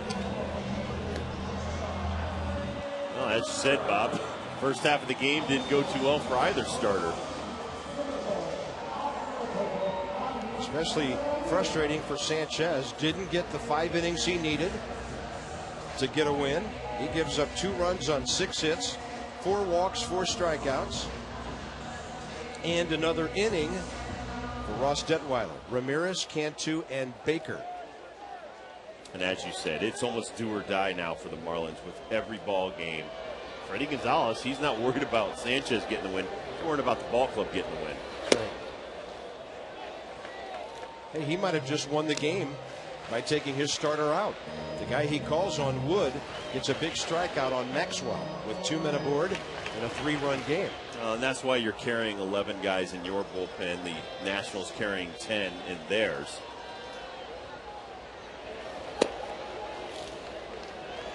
One ball, 1 strike. Hanley Ramirez called out on strikes, and a fielder's choice grounder on which Desmond made a fine play for a force at third. It's interesting, if you're a right-handed batter against Ross Detweiler, you must feel like he's throwing the ball from right in front of the second baseman by the time he steps out there and throws across his body. Even more interesting for lefties trying to hang in. 92 on that fastball. And as Bob said, against lefties, he's throwing right at them. He goes to the first base side with the front leg. And if you're a righty, he's pretty deceptive. I was talking to Adam Dunn about Josh Johnson. He said, yeah, he throws hard, but he's holding the ball behind him the whole time and hiding it. And then all of a sudden, it's in on you. Yeah.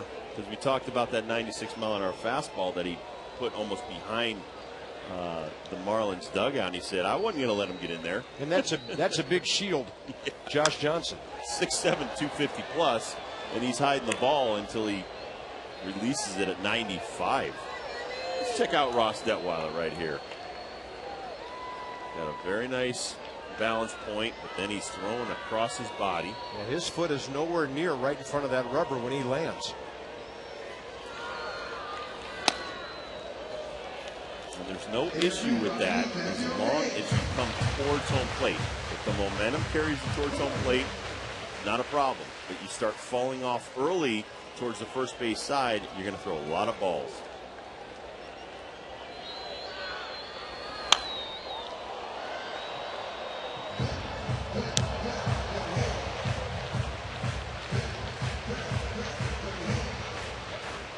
See the nice balance point, turn the shoulder. And he's got to come across. A lot of torque on that knee and that ankle.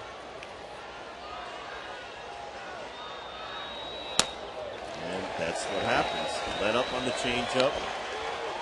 Didn't carry the momentum home. And the thing about a changeup is too, Bob, you want to kind of drag the trailing foot, and that'll slow your momentum.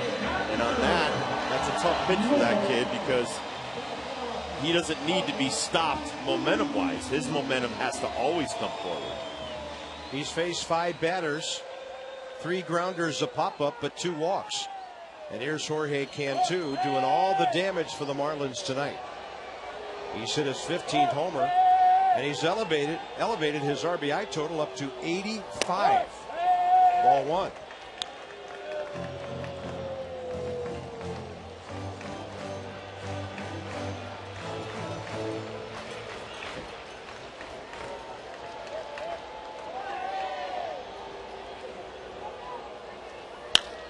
And a fly ball to center.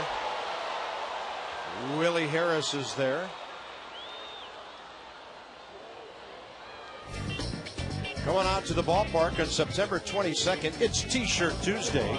First 10,000 fans, a free Screech T-shirt. What is better than that? Well, maybe watching the Nats and the Dodgers at 705-202-675-NATS. Nationals.com, or stop by the box office at the ballpark. And hopefully at the end of the night, he'll be up on his perch in right field. There you go. Waving that big W flag. Waving the victory flag. Screech doing the funky chicken. Don't ever call the American bald eagle a chicken, Rob. He's the mascot, though. Bald eagle. Pretty tough bird. Look out. Wow, how defensive was that hack by John Baker? More of a self-preservation ball coming right at me. Swing. Remember, when he lets one loose, Detweiler, and doesn't, it's inside, not that bad. Baker diving a little bit. You're trying to keep the front shoulder in against a hard-thrown lefty. Detweiler can bring it. Low 90s, mid-90s. 93 on that high fastball. So if all of a sudden that front shoulder goes wide open and the arm trails, it could be right up and under Baker's chin in a hurry. That's a good hook. 17, 18 miles an hour slower with the breaking ball. This is what they call the big sweeper. 2 o'clock to 7 o'clock or 8 o'clock.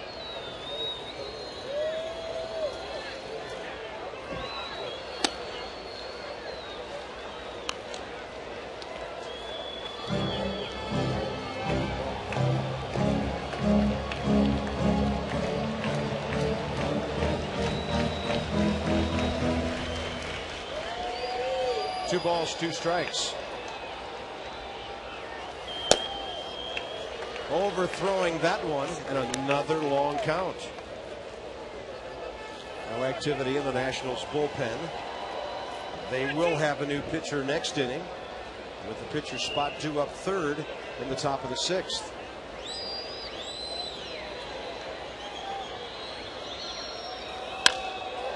Baker fights one off and lines it to Josh Willingham, who retreats to the track for the second out.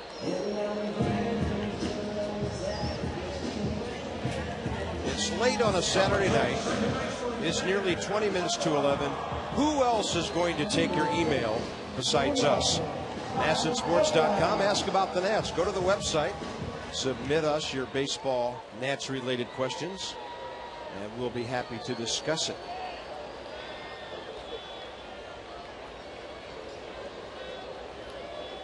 Dan Uggla 1 for 2 with an infield hit. Detweiler painting away for a strike.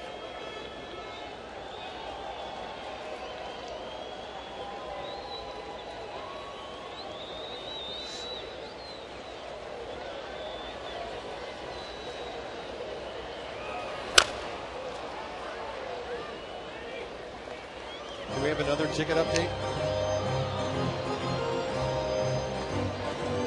Another ticket update do we have? I'm not happy about that. That guy was rude. I don't like rude people. Came in here and barked at us. And right here, In their game notes. after this pitch, I'll tell you, once he gets him out. Okay. In their game notes, right at the bottom, it says UM Family Night. Tonight, the Marlins welcome the University of Miami employees. 18,500 tickets were distributed to UM employees and family members. So you were correct on what you said. Lock the door back there. Yes, lock the door. Their intel was bad. 1 and 2, and Detweiler throws one low and away. Distributed to me means Give it. given away. Here you go. Come and see our game. And, you know, the bottom line is they have a nice atmosphere here at the ballpark tonight. The folks are into it. Their team's ahead. They're having a good time. All of us in baseball would like to see more evenings like this in South Florida. That's a busted bat, and Adam Dunn has it. On to the 6th inning. Marlins have stranded 4, the Nats 7. Long way to go in a 5-2 game.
West.com.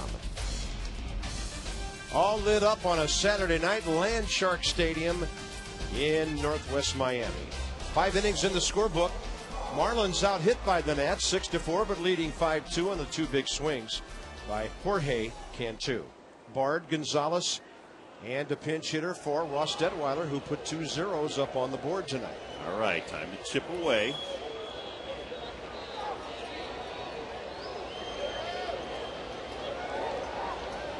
Bard's pulled the ball on the ground twice.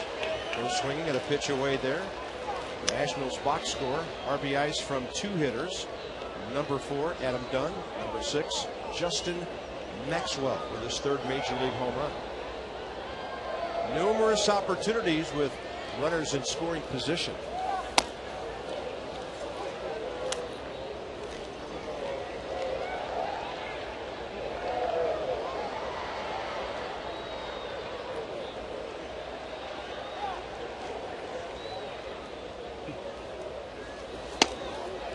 Tough pitch. Right up around the hands. Come on, Josh. Unload one. Right down the 26-year-old line. right-hander Tim Wood. He's bringing it. He's a rookie. This is a guy who was drafted in the 44th round 7 years ago. Way outside. Just a bit outside. Pretty much a reliever the last 3 years. He was a starter as recently as 06. He's from Tucson. 2-2. And Bard stepping out.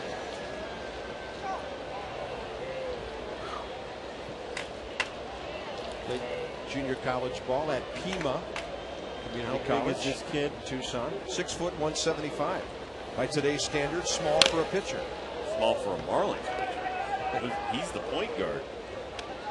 The rest of that team's power forwards and centers. Yes, they are. Roberto Gonzalez, 2 good at bats tonight.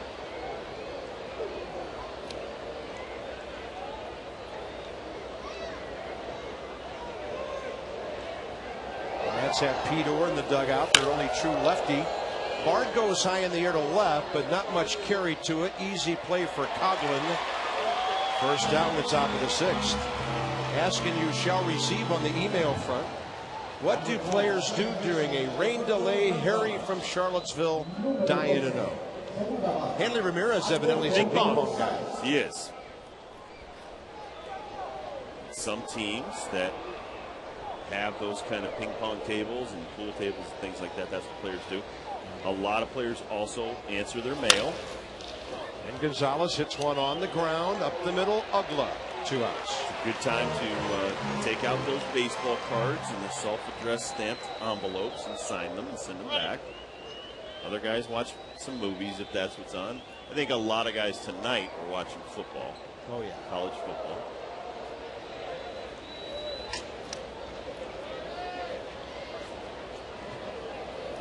Your attention, please. Here's Jorge Padilla.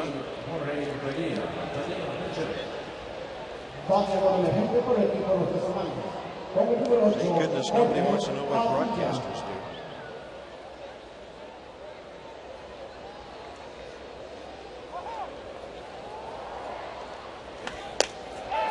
And Padilla running out to show bunt. Limited playing time for the rookie. 18 at bats, 2 hits. But he makes contact. In those 18 at bats, he's made contact 13 times. Come on, Jorge.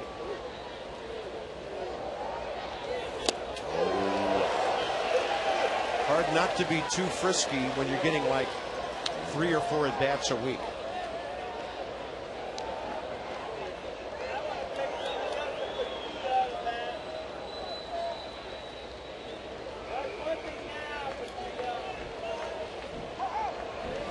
Might as well stay out there. Last ball misses to Padilla. He turned 30 on August 11th. He's from Rio Piedras, Puerto Rico, and he's been in the minor leagues for over 11 years. Looked like he held. Yes, he did. Chad Fairchild agrees. Chad. Ball 2. Let's see if he breaks the plane. You see the plate? I think that could have been strike 3, but We'll take it. 2-2 now. He's gone. So are the Nats. In the sixth, 4 in a row for Tim Wood, settling this game down for Florida. They lead 5-2.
Here at Land Sharks Stadium, 1 p.m. on Masson 2. You got your starters for the Nationals. That would be John Lannon, 8-11 with a 4.14 ERA versus Chris Bolstad, 9-11 with a 5.03 earned run average. Johnny Lannon, winless in his last 6 starts, looks to get on track. Last 2 starts for Mr. Bolstad, 5 2/3 innings pitched, 10 earned run. Something's got to give. Coverage begins at 12:30 with Nats Extra, hosted by the Johnny Holiday and Ray the Silver Fox Knight. Volstad 1-0, high ERA in 3 career starts against the Nats. What do you think those 2 Nats Extra guys were doing during the rain delay? Wow, that's a good one.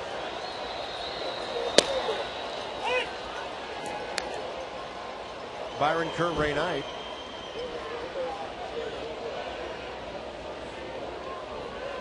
Logan Kensing, the former Marlin.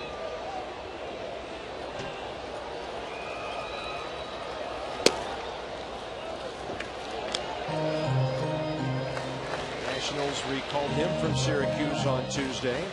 The roster expanded, 31 games down there. He was pretty good. 17 saves, 2-1 with a 2.97 ERA. Logan's problem this year, he's not been able to translate that success to the major league level. And he gives up a home run to his former teammate, Cody Ross, 6-2 Florida. It's a little different here than it is in the International League. Well, Cody Ruth strikes again.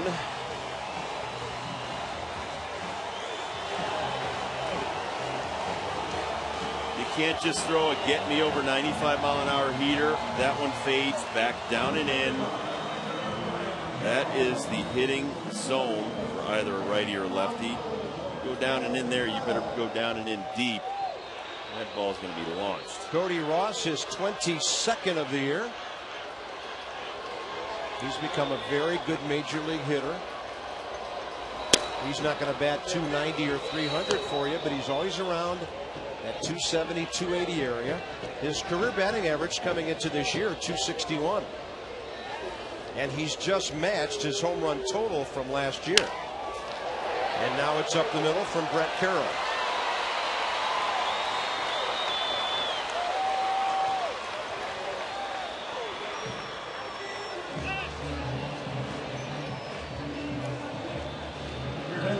And the hitter will be Gabby Sanchez. Is that because he talks a lot? I don't know. He's a local kid from Miami who was a 4th rounder back in 05. And the University of Miami folks will be happy. He was a catcher at the U. Turned 26 on September 2nd. And until Nick Johnson got here, they were referring to him as their first baseman of the future. I knew his name, real name is given name, Gabriel. Okay. Or Gabriel. Well, everybody in baseball has to have a nickname. Gabriel. You slapped me for that one. Sorry. Makes a good hard swing. Sanchez this year, only 11 at bats in 9 games at the big league level with 1 hit. But he's a big, strong kid, 6'1", 234. Former catchers have done well at different positions. Eventually. And ball is killed. And it's 8-2.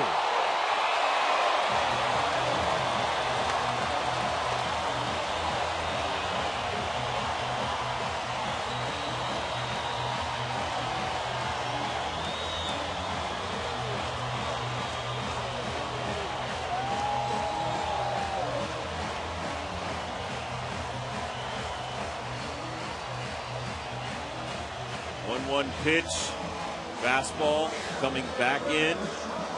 Sure that wasn't a flat slider? Whatever that was, it was crushed. First major league homer for Gabby Sanchez. Only played 5 games here last year. His 10th this year. They're going to talk to the fan and do an exchange to get that baseball.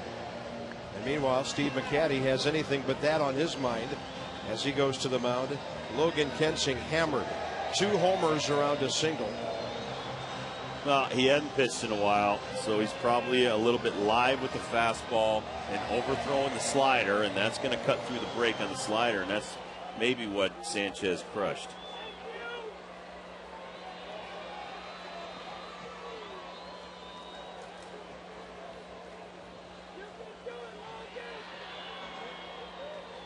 Nobody out in the 6th, and the Marlins about to turn this into a laugher.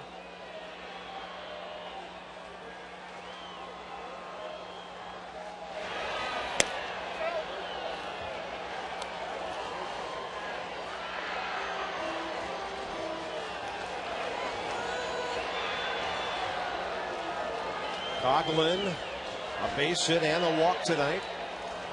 Nats have not hit the Marlins anymore. It's 7-6 Florida in an 8-2 game.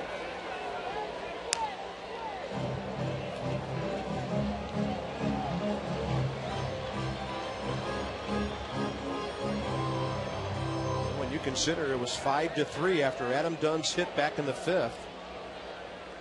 And then Willingham walked. Maxwell struck out. He was the tying run in the batter's box at that point. So the Nats, it's 5 or 6 run swing. 2 or 3 you don't score, and then 3 the other guys pick up.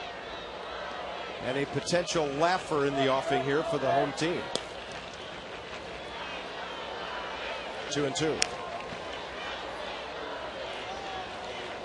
Yeah, you talked about it when Anibal Sanchez was lifted before he could be on record for the win in the 5th inning. Freddie Gonzalez basically said, listen, we're going to turn this over to the bullpen because we need this win because the Mets already beat the Phillies. And then we don't care about what you think. Tim Wood smelling a win, went out and retired 4 batters in a row.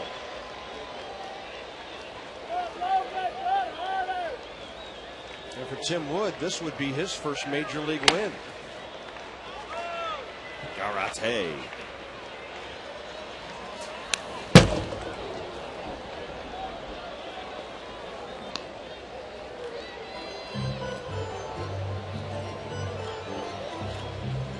Victor Garate warming up.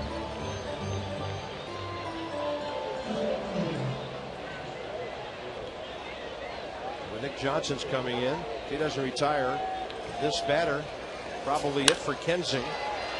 Get a foul ball out of play.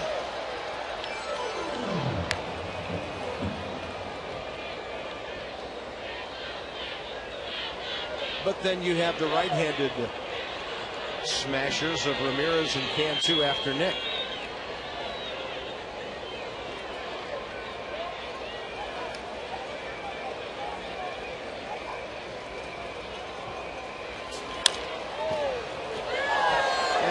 sticks in the top of the screen.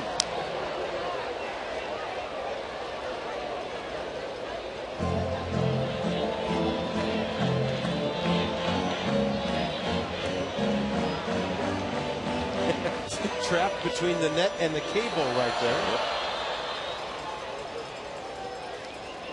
Where's a rally monkey when you need one?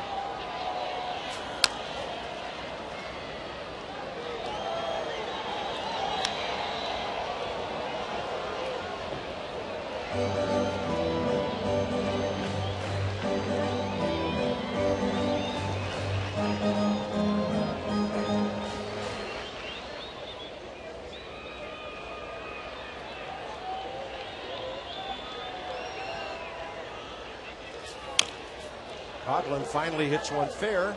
Adam Dunn has it. That's the first out here in the 6th.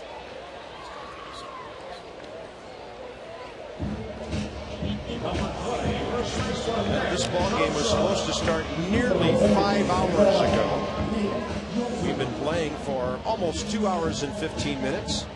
Long rain delay of almost 2:35 before first pitch was thrown.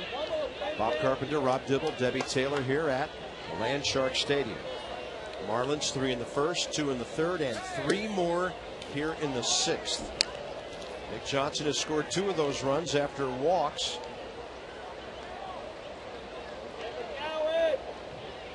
The Marlins have hit 3 homers tonight. They have 146 on the year. The Nats have 137.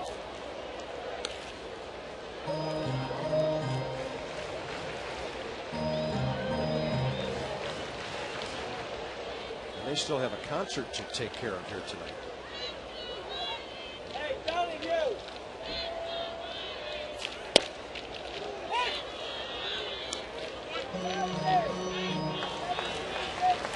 That concert's not going to start till after midnight. And I think they're going to do it out on one of the plazas by the gates because the field's probably too wet to bring a trucked in stage out there. If they want to play tomorrow, that is. This field took a lot of rain over a nearly 3.5 hour period.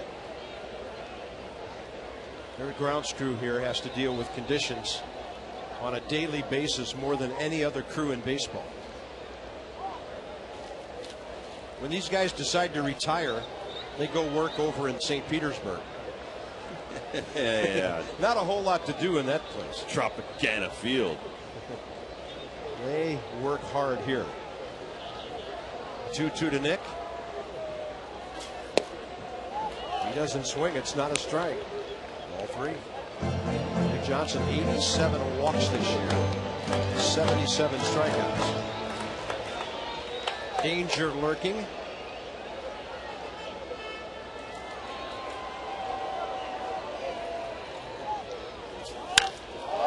Johnson goes high in the air to left center. It'll stay in.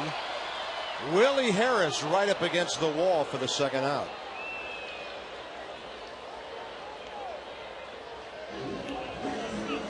And it'll be Ramirez with 2 outs now. There's a lot of ground to cover in left center field here. Deepest part of this park. Willie Harris made a great play on that ball. And then when we get out to that Bermuda Triangle in left center, that's 434 right out there. The sign says it's where you want to be, not fly balls. Ramirez 0 for 2 with a walk.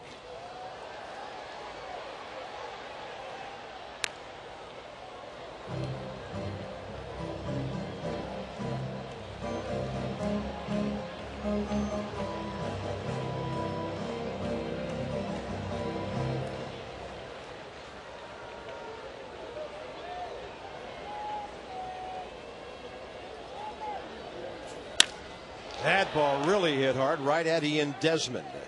To the 7th, top of the order for the Nats. Now 3 more runs to make up, down 6.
Landshark Stadium, home of the Marlins.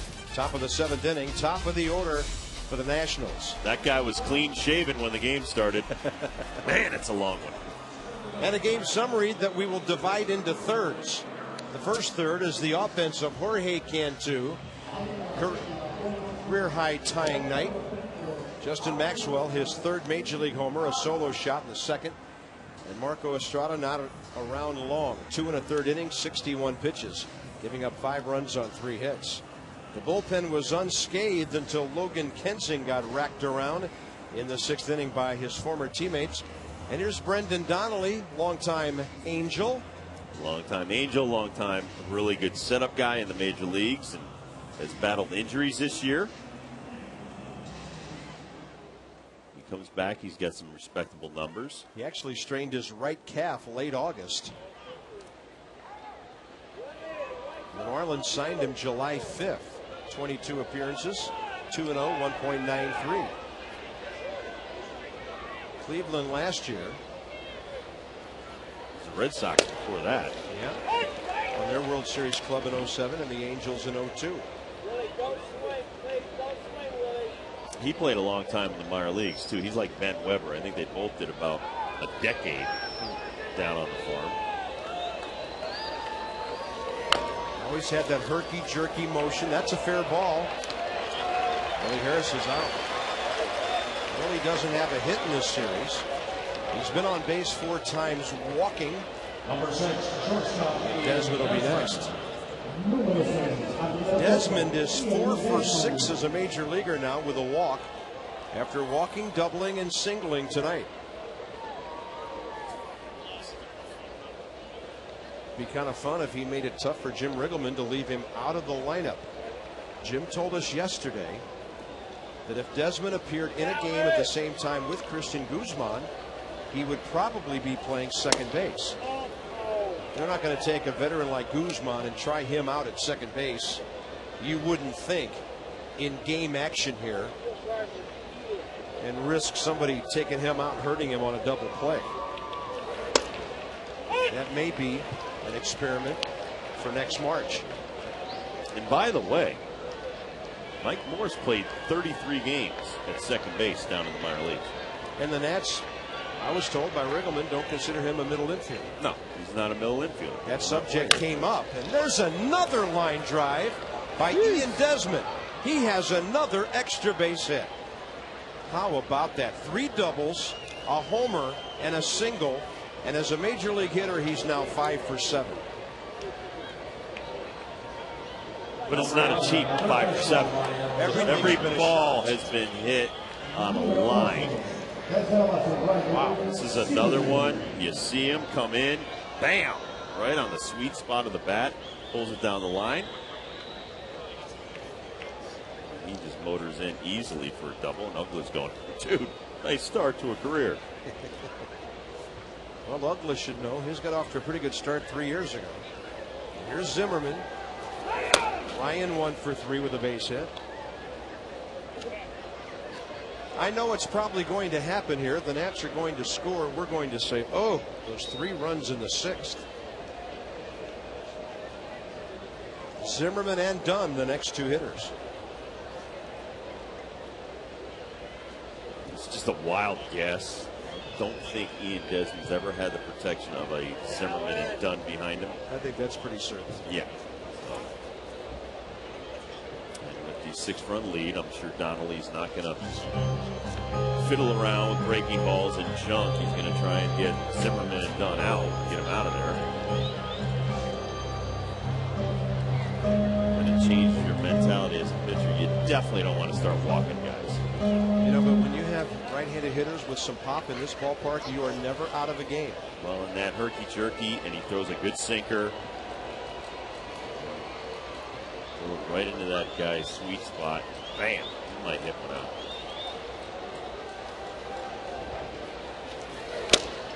Good location there. Hard to pull that one. And the count's 1-1. Ryan sitting on 94 RBIs. Adam Dunn's driven in his 99th tonight.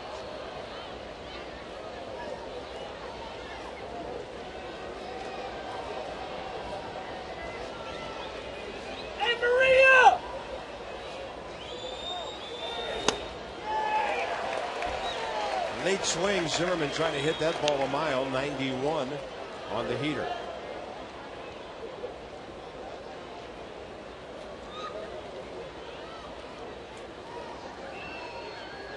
Good speed at second, one out.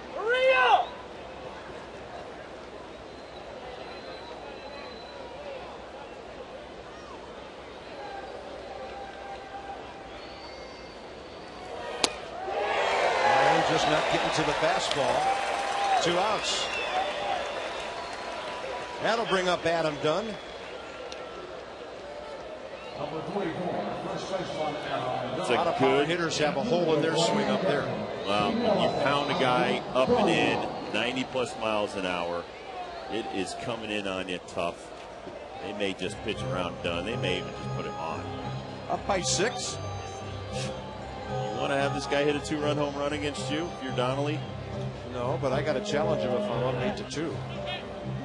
Some guys you just say, I'll go after Willingham the same way I just went after Zimmerman. 2 schools of thought there, exactly what you're saying. And then the other side would be, why give them an extra base runner when they're down 6? Victor Garate evidently ready for the 7th inning. Shift is on, but not as much tonight. I wonder if that little flare that he hit out here last night has changed their mind about the left side a bit on the shift. But every time he's come up tonight, a runner's either been at second or third, and they've had to keep Cantu at home. That's true.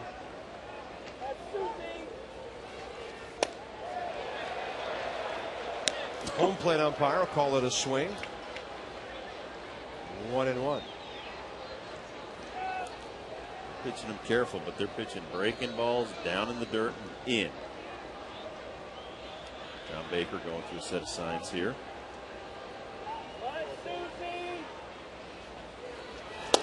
That one tails right back out over the inner half. I can't believe, you know what they're doing? Baker is going through a different set of signs. He's not putting down numbers. He's touching a different part of his body here for Donnelly. It's not like Desmond's at second, giving away the pitch. Yeah.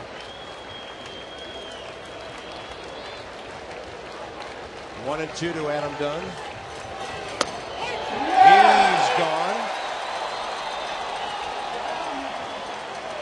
The Nats strand their 8th runner of the night. And at 7th inning stretch time, finally, it's 8-2.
At Land Shark Stadium, let's have a look at our Geico highlights.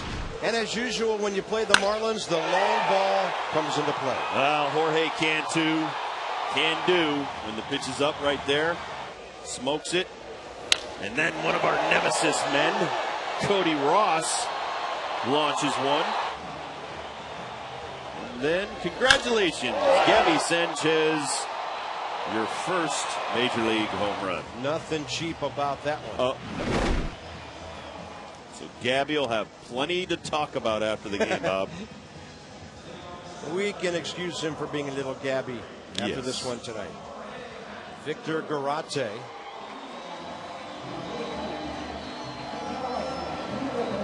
Acquired off waivers from the Dodgers on September 2nd. Made his debut last Saturday against the Marlins. Pitched a scoreless, actually not a scoreless inning. Couple of runs, couple of hits, and a walk. A little shaky in his major league debut. 25 years of age. Had a birthday September 9th. He's from Venezuela. Goes 6'2", 212.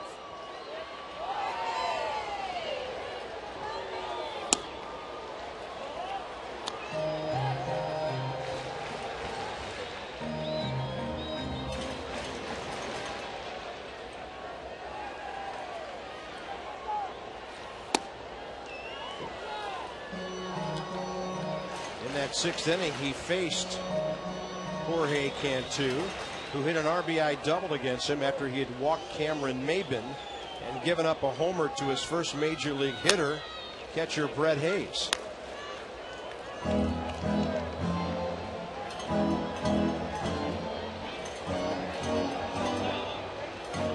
Tonight's copyrighted telecast presented by authority of the Washington Nationals and may not be reproduced or retransmitted in any form. And the accounts and descriptions of this game may not be disseminated without the express written consent of the Washington Nationals. Cantu 2 for 3, homer double, 5 RBIs, and he's on base again.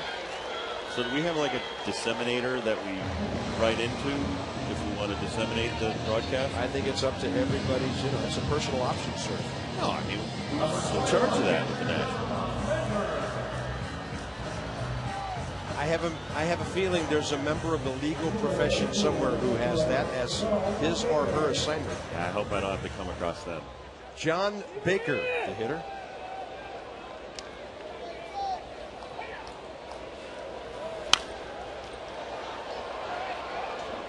He didn't get cheated on that swing.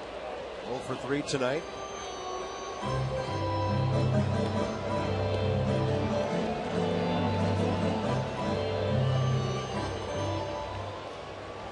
He was with the Dodgers AA club in Chattanooga, Tennessee. 53 innings in 47 games. Good ERA of 2.04. Mainly in a setup role, but he did have 4 saves.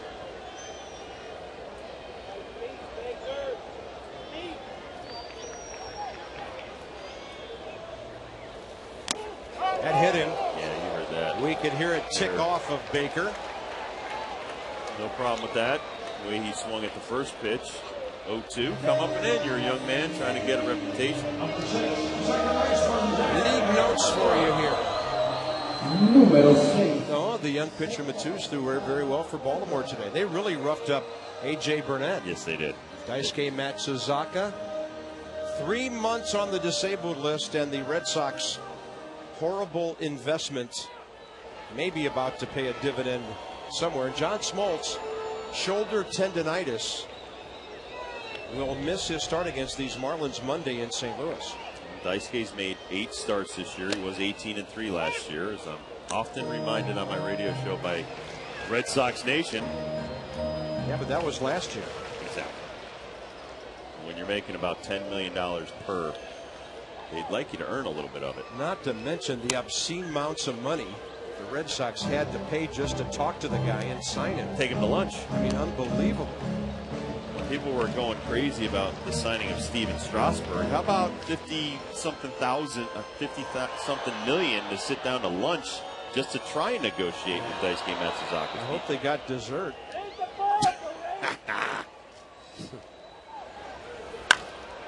High in the air to left, off the bat of Uggla. We got a guy there. He's Josh Willingham, who's caught hundreds of those in this ballpark. 1 out. Cody Ross next. You do know who Daisuke's agent is, don't you? I don't. I'll give you one guess. Boris. Mr. Scott Boras? No, if Daisuke can come back, give them a few good starts, show them that he's healthy, he would definitely be a help in the playoffs. They're pretty tight right now, although Lester didn't look that great his last outing. Lester, Beckett, Buchholz has been throwing well. Wake Field's back, but we don't know if his back is going to act up. Well, they had a long rain delay there tonight at Fenway. They got started, and now Boston leads Tampa Bay 9-1, and they're delayed by rain again.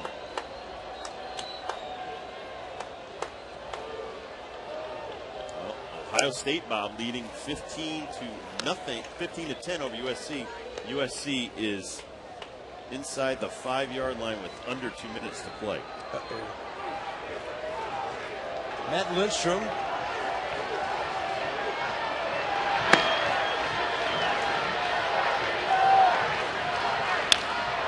That ball drilled to left center, and Cody Ross hurts the Nats again. Off the wall. One runner in, Cantu. Baker held at third. It's 9-2 Florida. And that's a ball that'll be a home run in a lot of parks, but not here.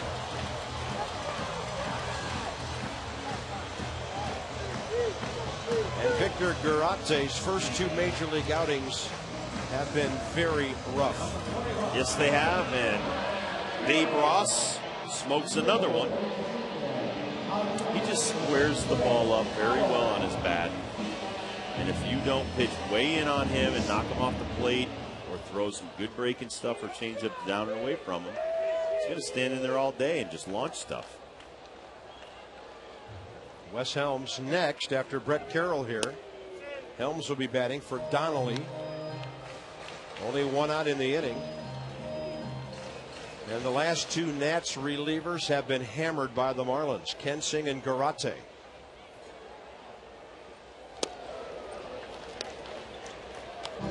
Mike Rizzo was very high on this young man. And there's Zach Segovia, who was roughed up on the homestand a bit. He would like to get that 81 earned run average down a little bit. That's what happens when you don't have a lot of innings pitched and you've given up a few runs.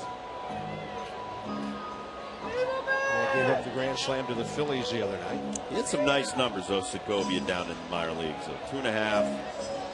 This is good. 184 batting average against 27 appearances in Syracuse. Segovia, I do like him. He throws very hard, throws strikes. Be nice to see him rebound from the first outing. Same thing with Marco Estrada. I like his stuff. I like the kid's makeup. I like what he said about Hanley Ramirez. I'd like to see him pitch a few more times. This one hit out to center. Willie Harris has it. Baker tagging at third and scoring. It's 10-2.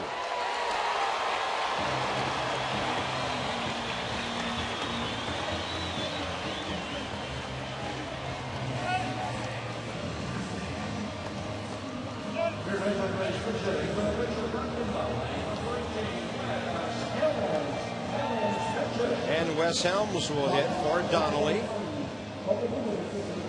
It's one of the toughest thing, and it's hard for me to watch some of these young men. You're trying so hard to impress the Nationals brass, and when you have a bad outing, it's painful sometimes.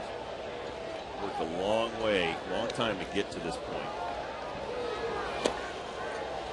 And that's always the danger with kids coming up to the big leagues before they might be ready. Not that that's the situation here, but it's the constant risk, because if they come up here and get hammered, Rob, the mental aspect kicks in, and it can take forever to get over that. Something you've been shooting for your whole life kicks you right in the teeth. It's kind of the reverse of an Ian Desmond. I mean, you only have one time to make that first impression. So come up and you don't pitch that well, that's going to stick with you for a while, and you have to get rid of it. And in Ian Desmond's case, guy hadn't hit a cheap ball anywhere. He's crushing it. And then you look at his uniform with that single-digit number. You're thinking, they must think he's pretty good if they gave him one of those. They must have thought that Jeter was pretty good, giving him the number 2. When many doubted him.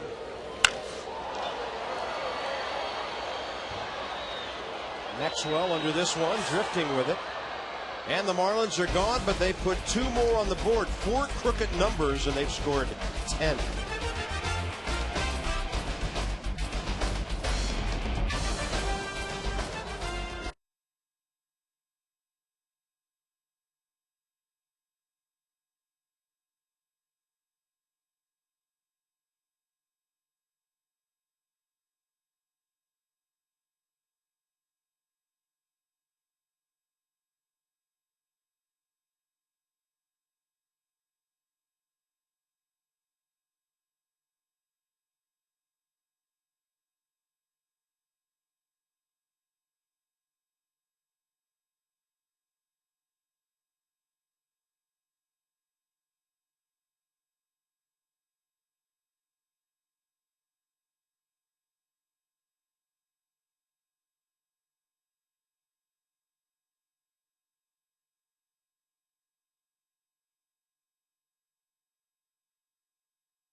5-2 game. You can visit the official online shop of the Nationals at nationals.com. Browse the largest online selection of authentic team gear, including official caps, t-shirts, jerseys, collectibles, just about anything you can think of National related. Straight from the source, get your gear. Nationals.com shop.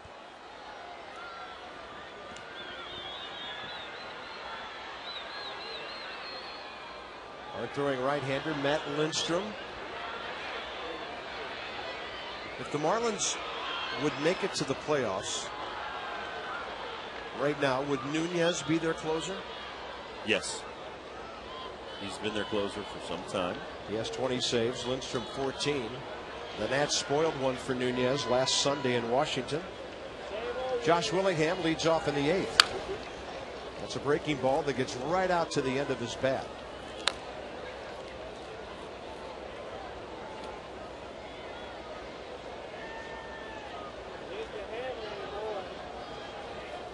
There's that hard throwing right-hander we're talking about.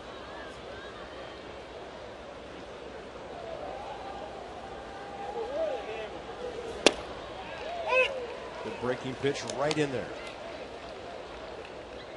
Matt Lindstrom, 28, big guy, 6'3", nearly 220.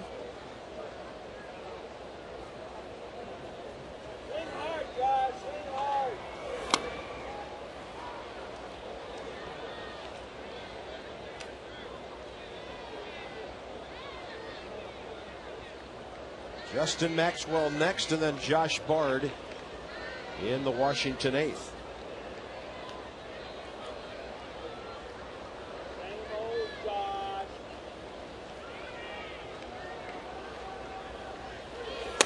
Yeah, that's a slider right in there. You have to respect the 95+ mile-an-hour fastball, and you could drop something in there that's about 85 miles. Huge differential. Nice bright spot during this ball game. Maxwell going to right field and going way back. I haven't seen too many right-handed batters go opposite field here and hit a ball that high up those seats out there. 345 down the line, and by the time you get to the opening out there, it's 385. He probably hit that ball, I don't know what, 410, 415 the other way. He hit it a ton. But the good thing is keeping the front shoulder locked in, going with the pitch.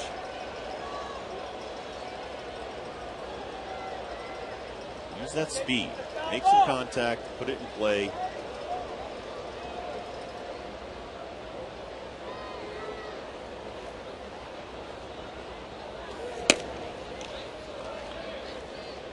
Six going away from it.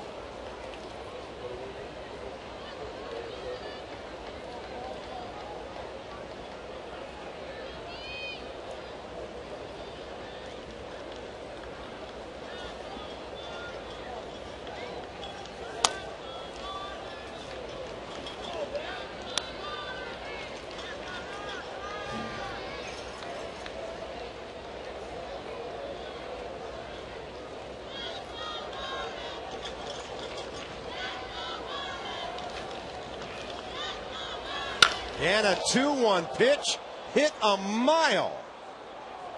Something about Justin Maxwell in this ballpark.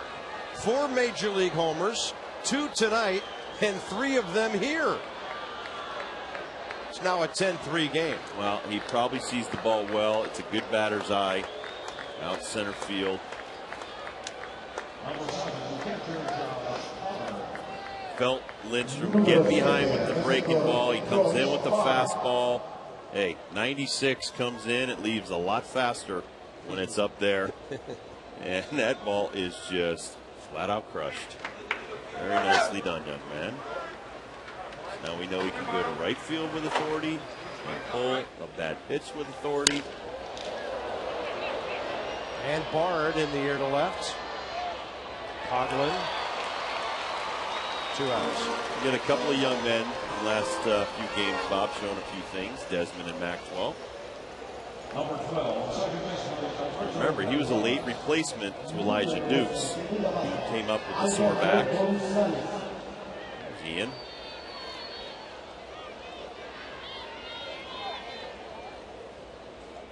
Looks like a ball player, doesn't he?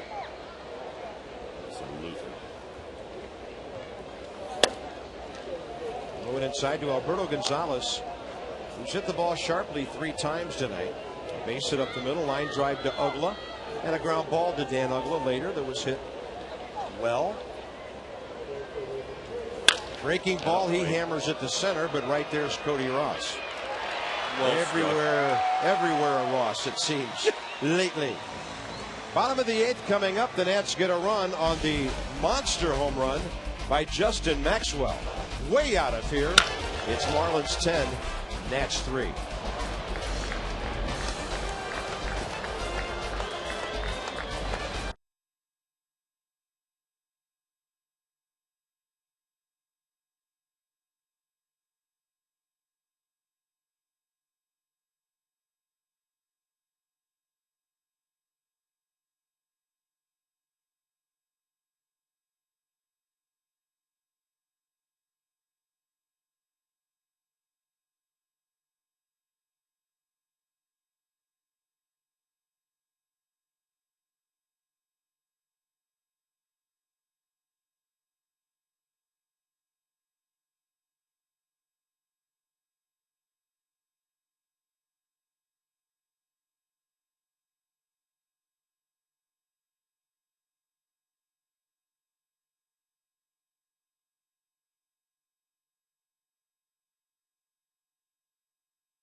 Nice night for Justin Maxwell. I know the one thing he'd like to have back was that at bat in the 5th inning when he was the tying run in a 5-2 game, and he looked bad striking out on a pitch way outside.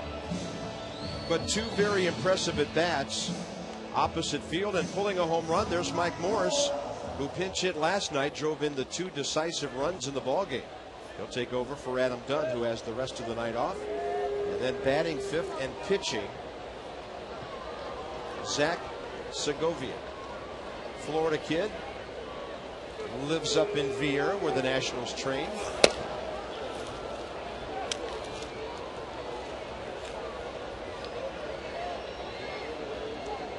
It was ugly on Thursday against the Phillies. Matt Stairs. Matt Stairs, the grand slam in that excruciating 9th inning. That ball will be well fouled. Well, it was an error by Ian Desmond, and a hit that went off his glove, then a walk, and then the blast. Stairs. And the McDougal double play on Ryan Howard ended the proceedings. But though it only takes one good outing to get that other one out of your system, you will never forget. You don't have to like it, you won't be happy about it, but learn from it, wear it, and now move on.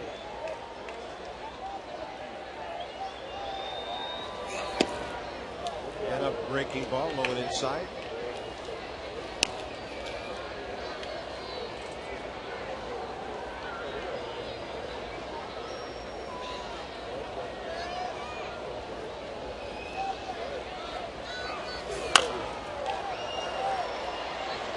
Coghlan tonight 1 for 3, a run after a first inning single and a walk. Oh yeah, did I mention Nick Johnson's been on base 2 times again? No, Nick. Nicholas Nickleby. Hard not to like Nick. Even when you play against him. He's just a likable guy.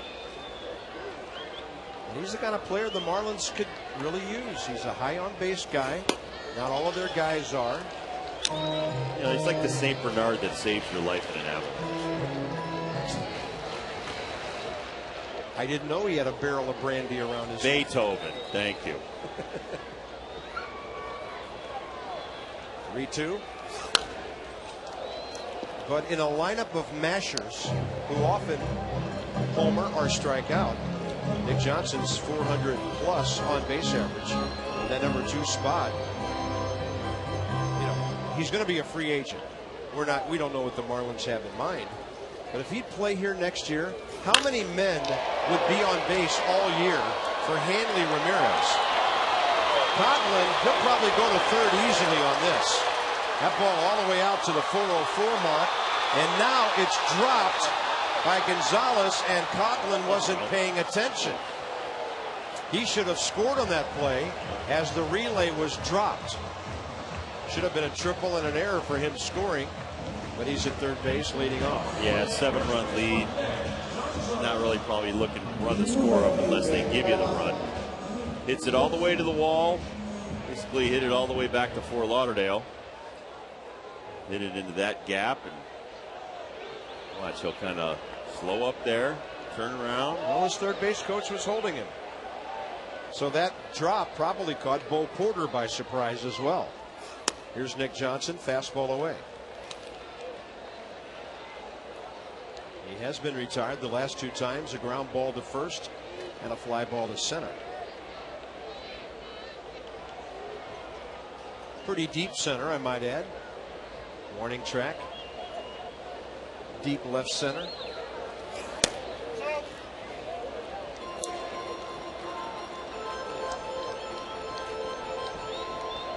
Close ball game for 5 innings.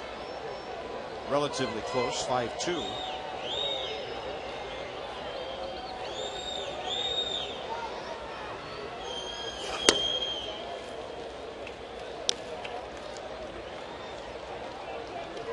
It's not Sunday yet, but it soon will be. John Lannon, Chris Volstad. First pitch 105 on Sunday. Nats extra 110. Sorry, Nats extra 12:30. And Nick Johnson walks again. Well, and to Jim Riggleman, in his mind, he doesn't want to shortchange the Phillies or any other contending team by throwing a bunch of rookies. He could rest everybody. Yeah, exactly. He could, but that's not what he's about. He's about giving the Marlins or Phillies or Dodgers, whoever we may play that's in contention for a playoff spot, the best games possible. And that means put our best players out there in the field. And right now, some of these young bucks, they're just not getting the job done. You know what? We may be out of the race, but you shouldn't have that attitude like, hey, we're just going to give these games away.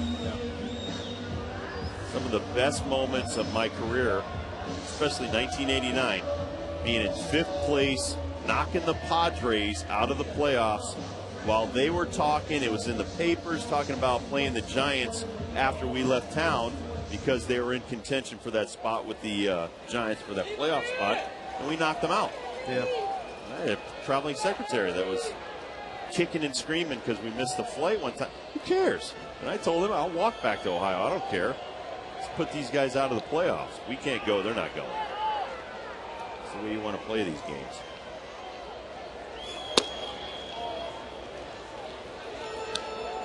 Hanley Ramirez hitless tonight with a walk. They're running Andy Gonzalez for Nick Johnson at first base.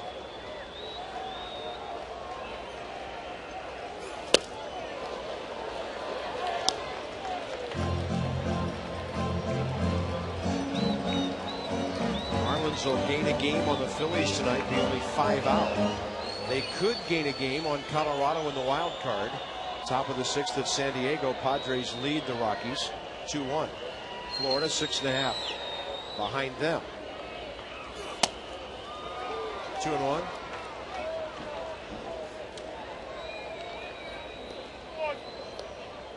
Segovia 2.54 ERA, 184 opponent's batting average in 27 appearances at Syracuse.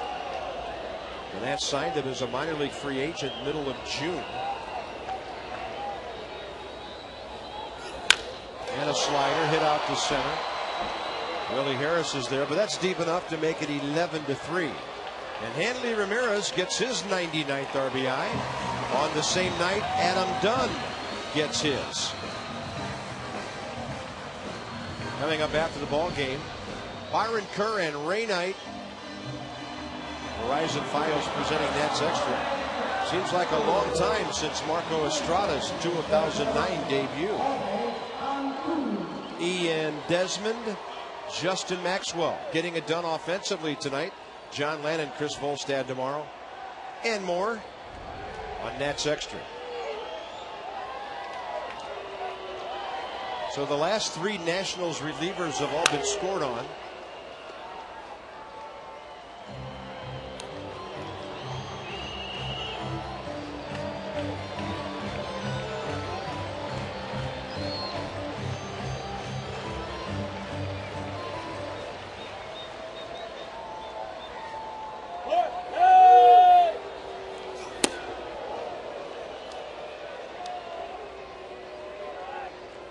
Jorge Cantu, a good night. Homer, double, walk, 2 runs, 5 driven in. Cantu might make it to 100 RBIs this year.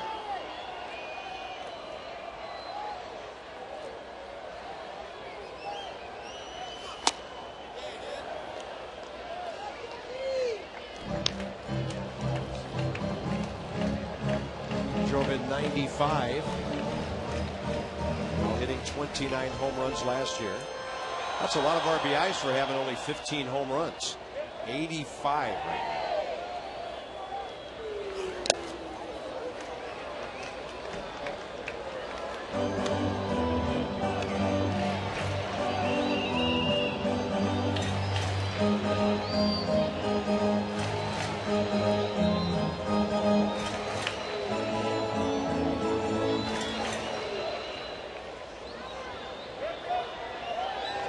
Cantu.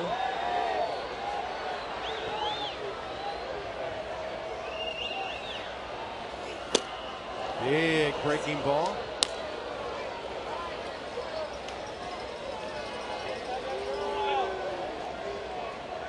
Well, after a bunch of 90-mile-an-hour heaters, and then he drops a 3-1 breaker in there, and Jorge can't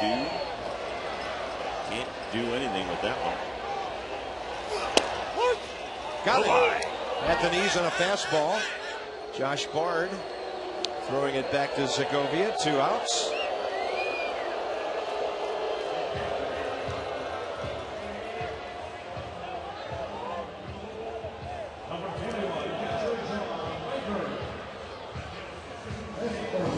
And the hitter will be John Baker.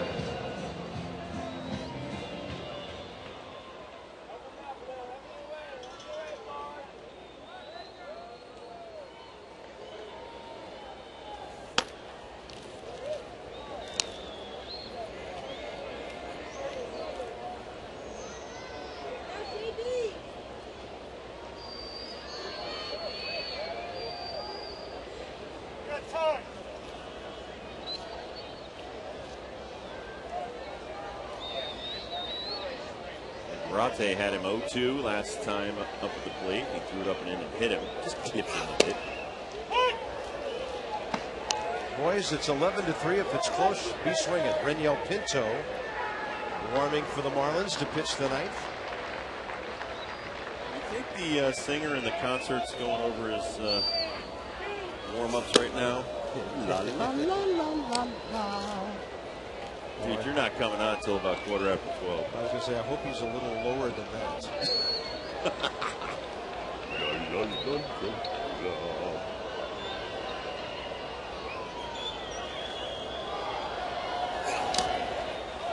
And that'll be a wild pitch, sending Gonzalez to second.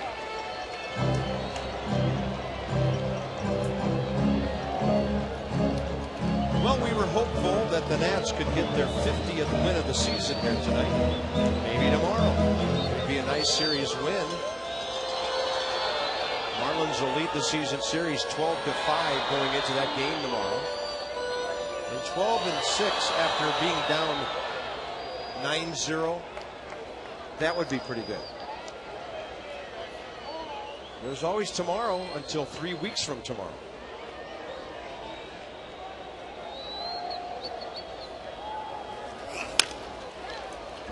And a bouncing ball right side. Morse to the pitcher. And that's it. We're going to the top of the ninth, pitcher spot. Actually, it's Morse to lead off, and then the top of the order.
It'll be Mike Morse, who just came into the game, Willie Harris, and Ian Desmond. A couple of guys will be interesting to watch. And Mike Morse has delivered a couple of big pinch hits, one of them against the Marlins last Sunday. One of the reasons we acquired Mike Morse, or should I say Mike Rizzo did, this kid can hit. Came up in a big spot, 2 outs last night. Big spot in that other game, and he has delivered. Well, we just thought we'd show you that while Mike was in the game for a short time, because Pete Orr will hit for him here.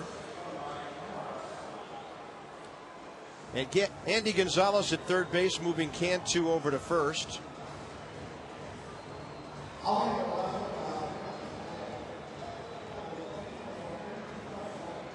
And Reniel Pinto for the Marlins.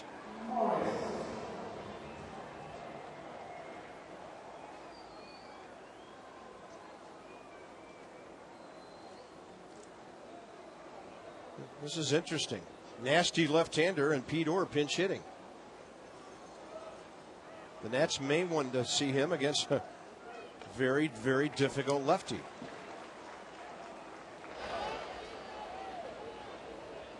Pete Orr is a pinch hitter, 1 for 2 so far with an RBI.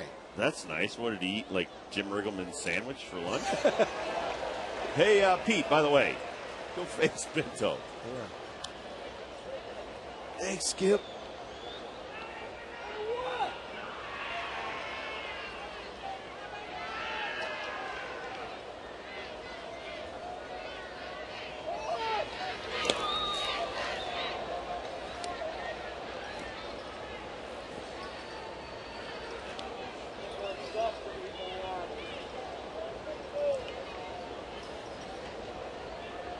The other possibility, they didn't double switch like we thought they did. Morse is batting fourth. So Pete Orr is batting for the pitcher, not Mike Morse. And a base hit for him. It's a great at bat by Pete Orr. So that's why Mike Morse isn't batting. It sure seemed awfully unorthodox to us.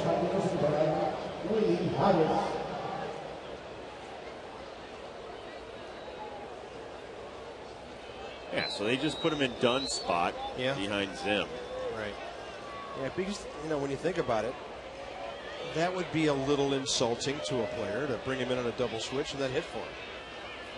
With a lefty against a lefty. Willie Harris out to left center. And Conklin is there. First out here in the ninth. And man, how much fun is it watching Ian Desmond right now? Yeah.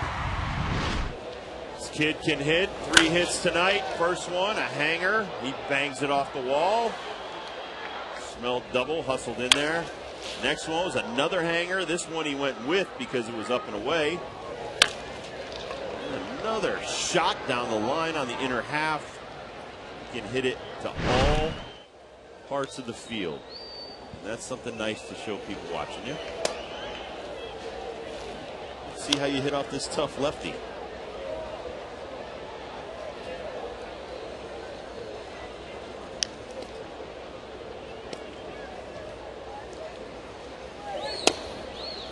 Again, we talked about earlier in the ball game, 4 hours ago. We have opened up his stance to trigger him to make sure he moves towards the plate and keeps the front shoulder closed. That ball hanging up in the air, and it's on the ground. Carroll can't make the play. Desmond's got to get back to first because Pete Orr stopped. And Ian Desmond is 4 for 4 tonight. We thought 2 for 4 the other night was spectacular. Man, not done yet. Fights off a pitch on the inner half, gets jammed, and Brett Carroll cannot come up with the play. The line drive in the scorebook tomorrow. I just wonder if Mike Rizzo and Jim Riggleman are going to look at each other and say, we got to get this kid in the lineup on a regular basis and really see what we're on to here. 2 games does not a career make, but he's 6 for 8 with a walk. He's been on base 7 of his 9 major league plate appearances. That's an intriguing bat with the legs to go with it in that number 2 spot. Ryan Zimmerman, 2 strikeouts tonight. Ryan's been striking out a bunch lately. He was 1 for 4 last night, so 2 for 17 coming into this game. He's 3 for his last 21.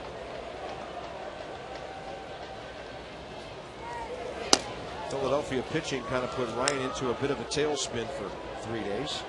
Desmond did make a base running error earlier in the ball game.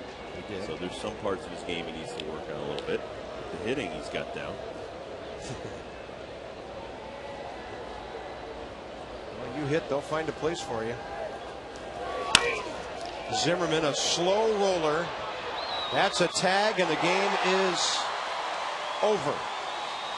Zimmerman bounces into a double play for the 2nd time tonight. And in 3 hours and 9 minutes, after a 2.5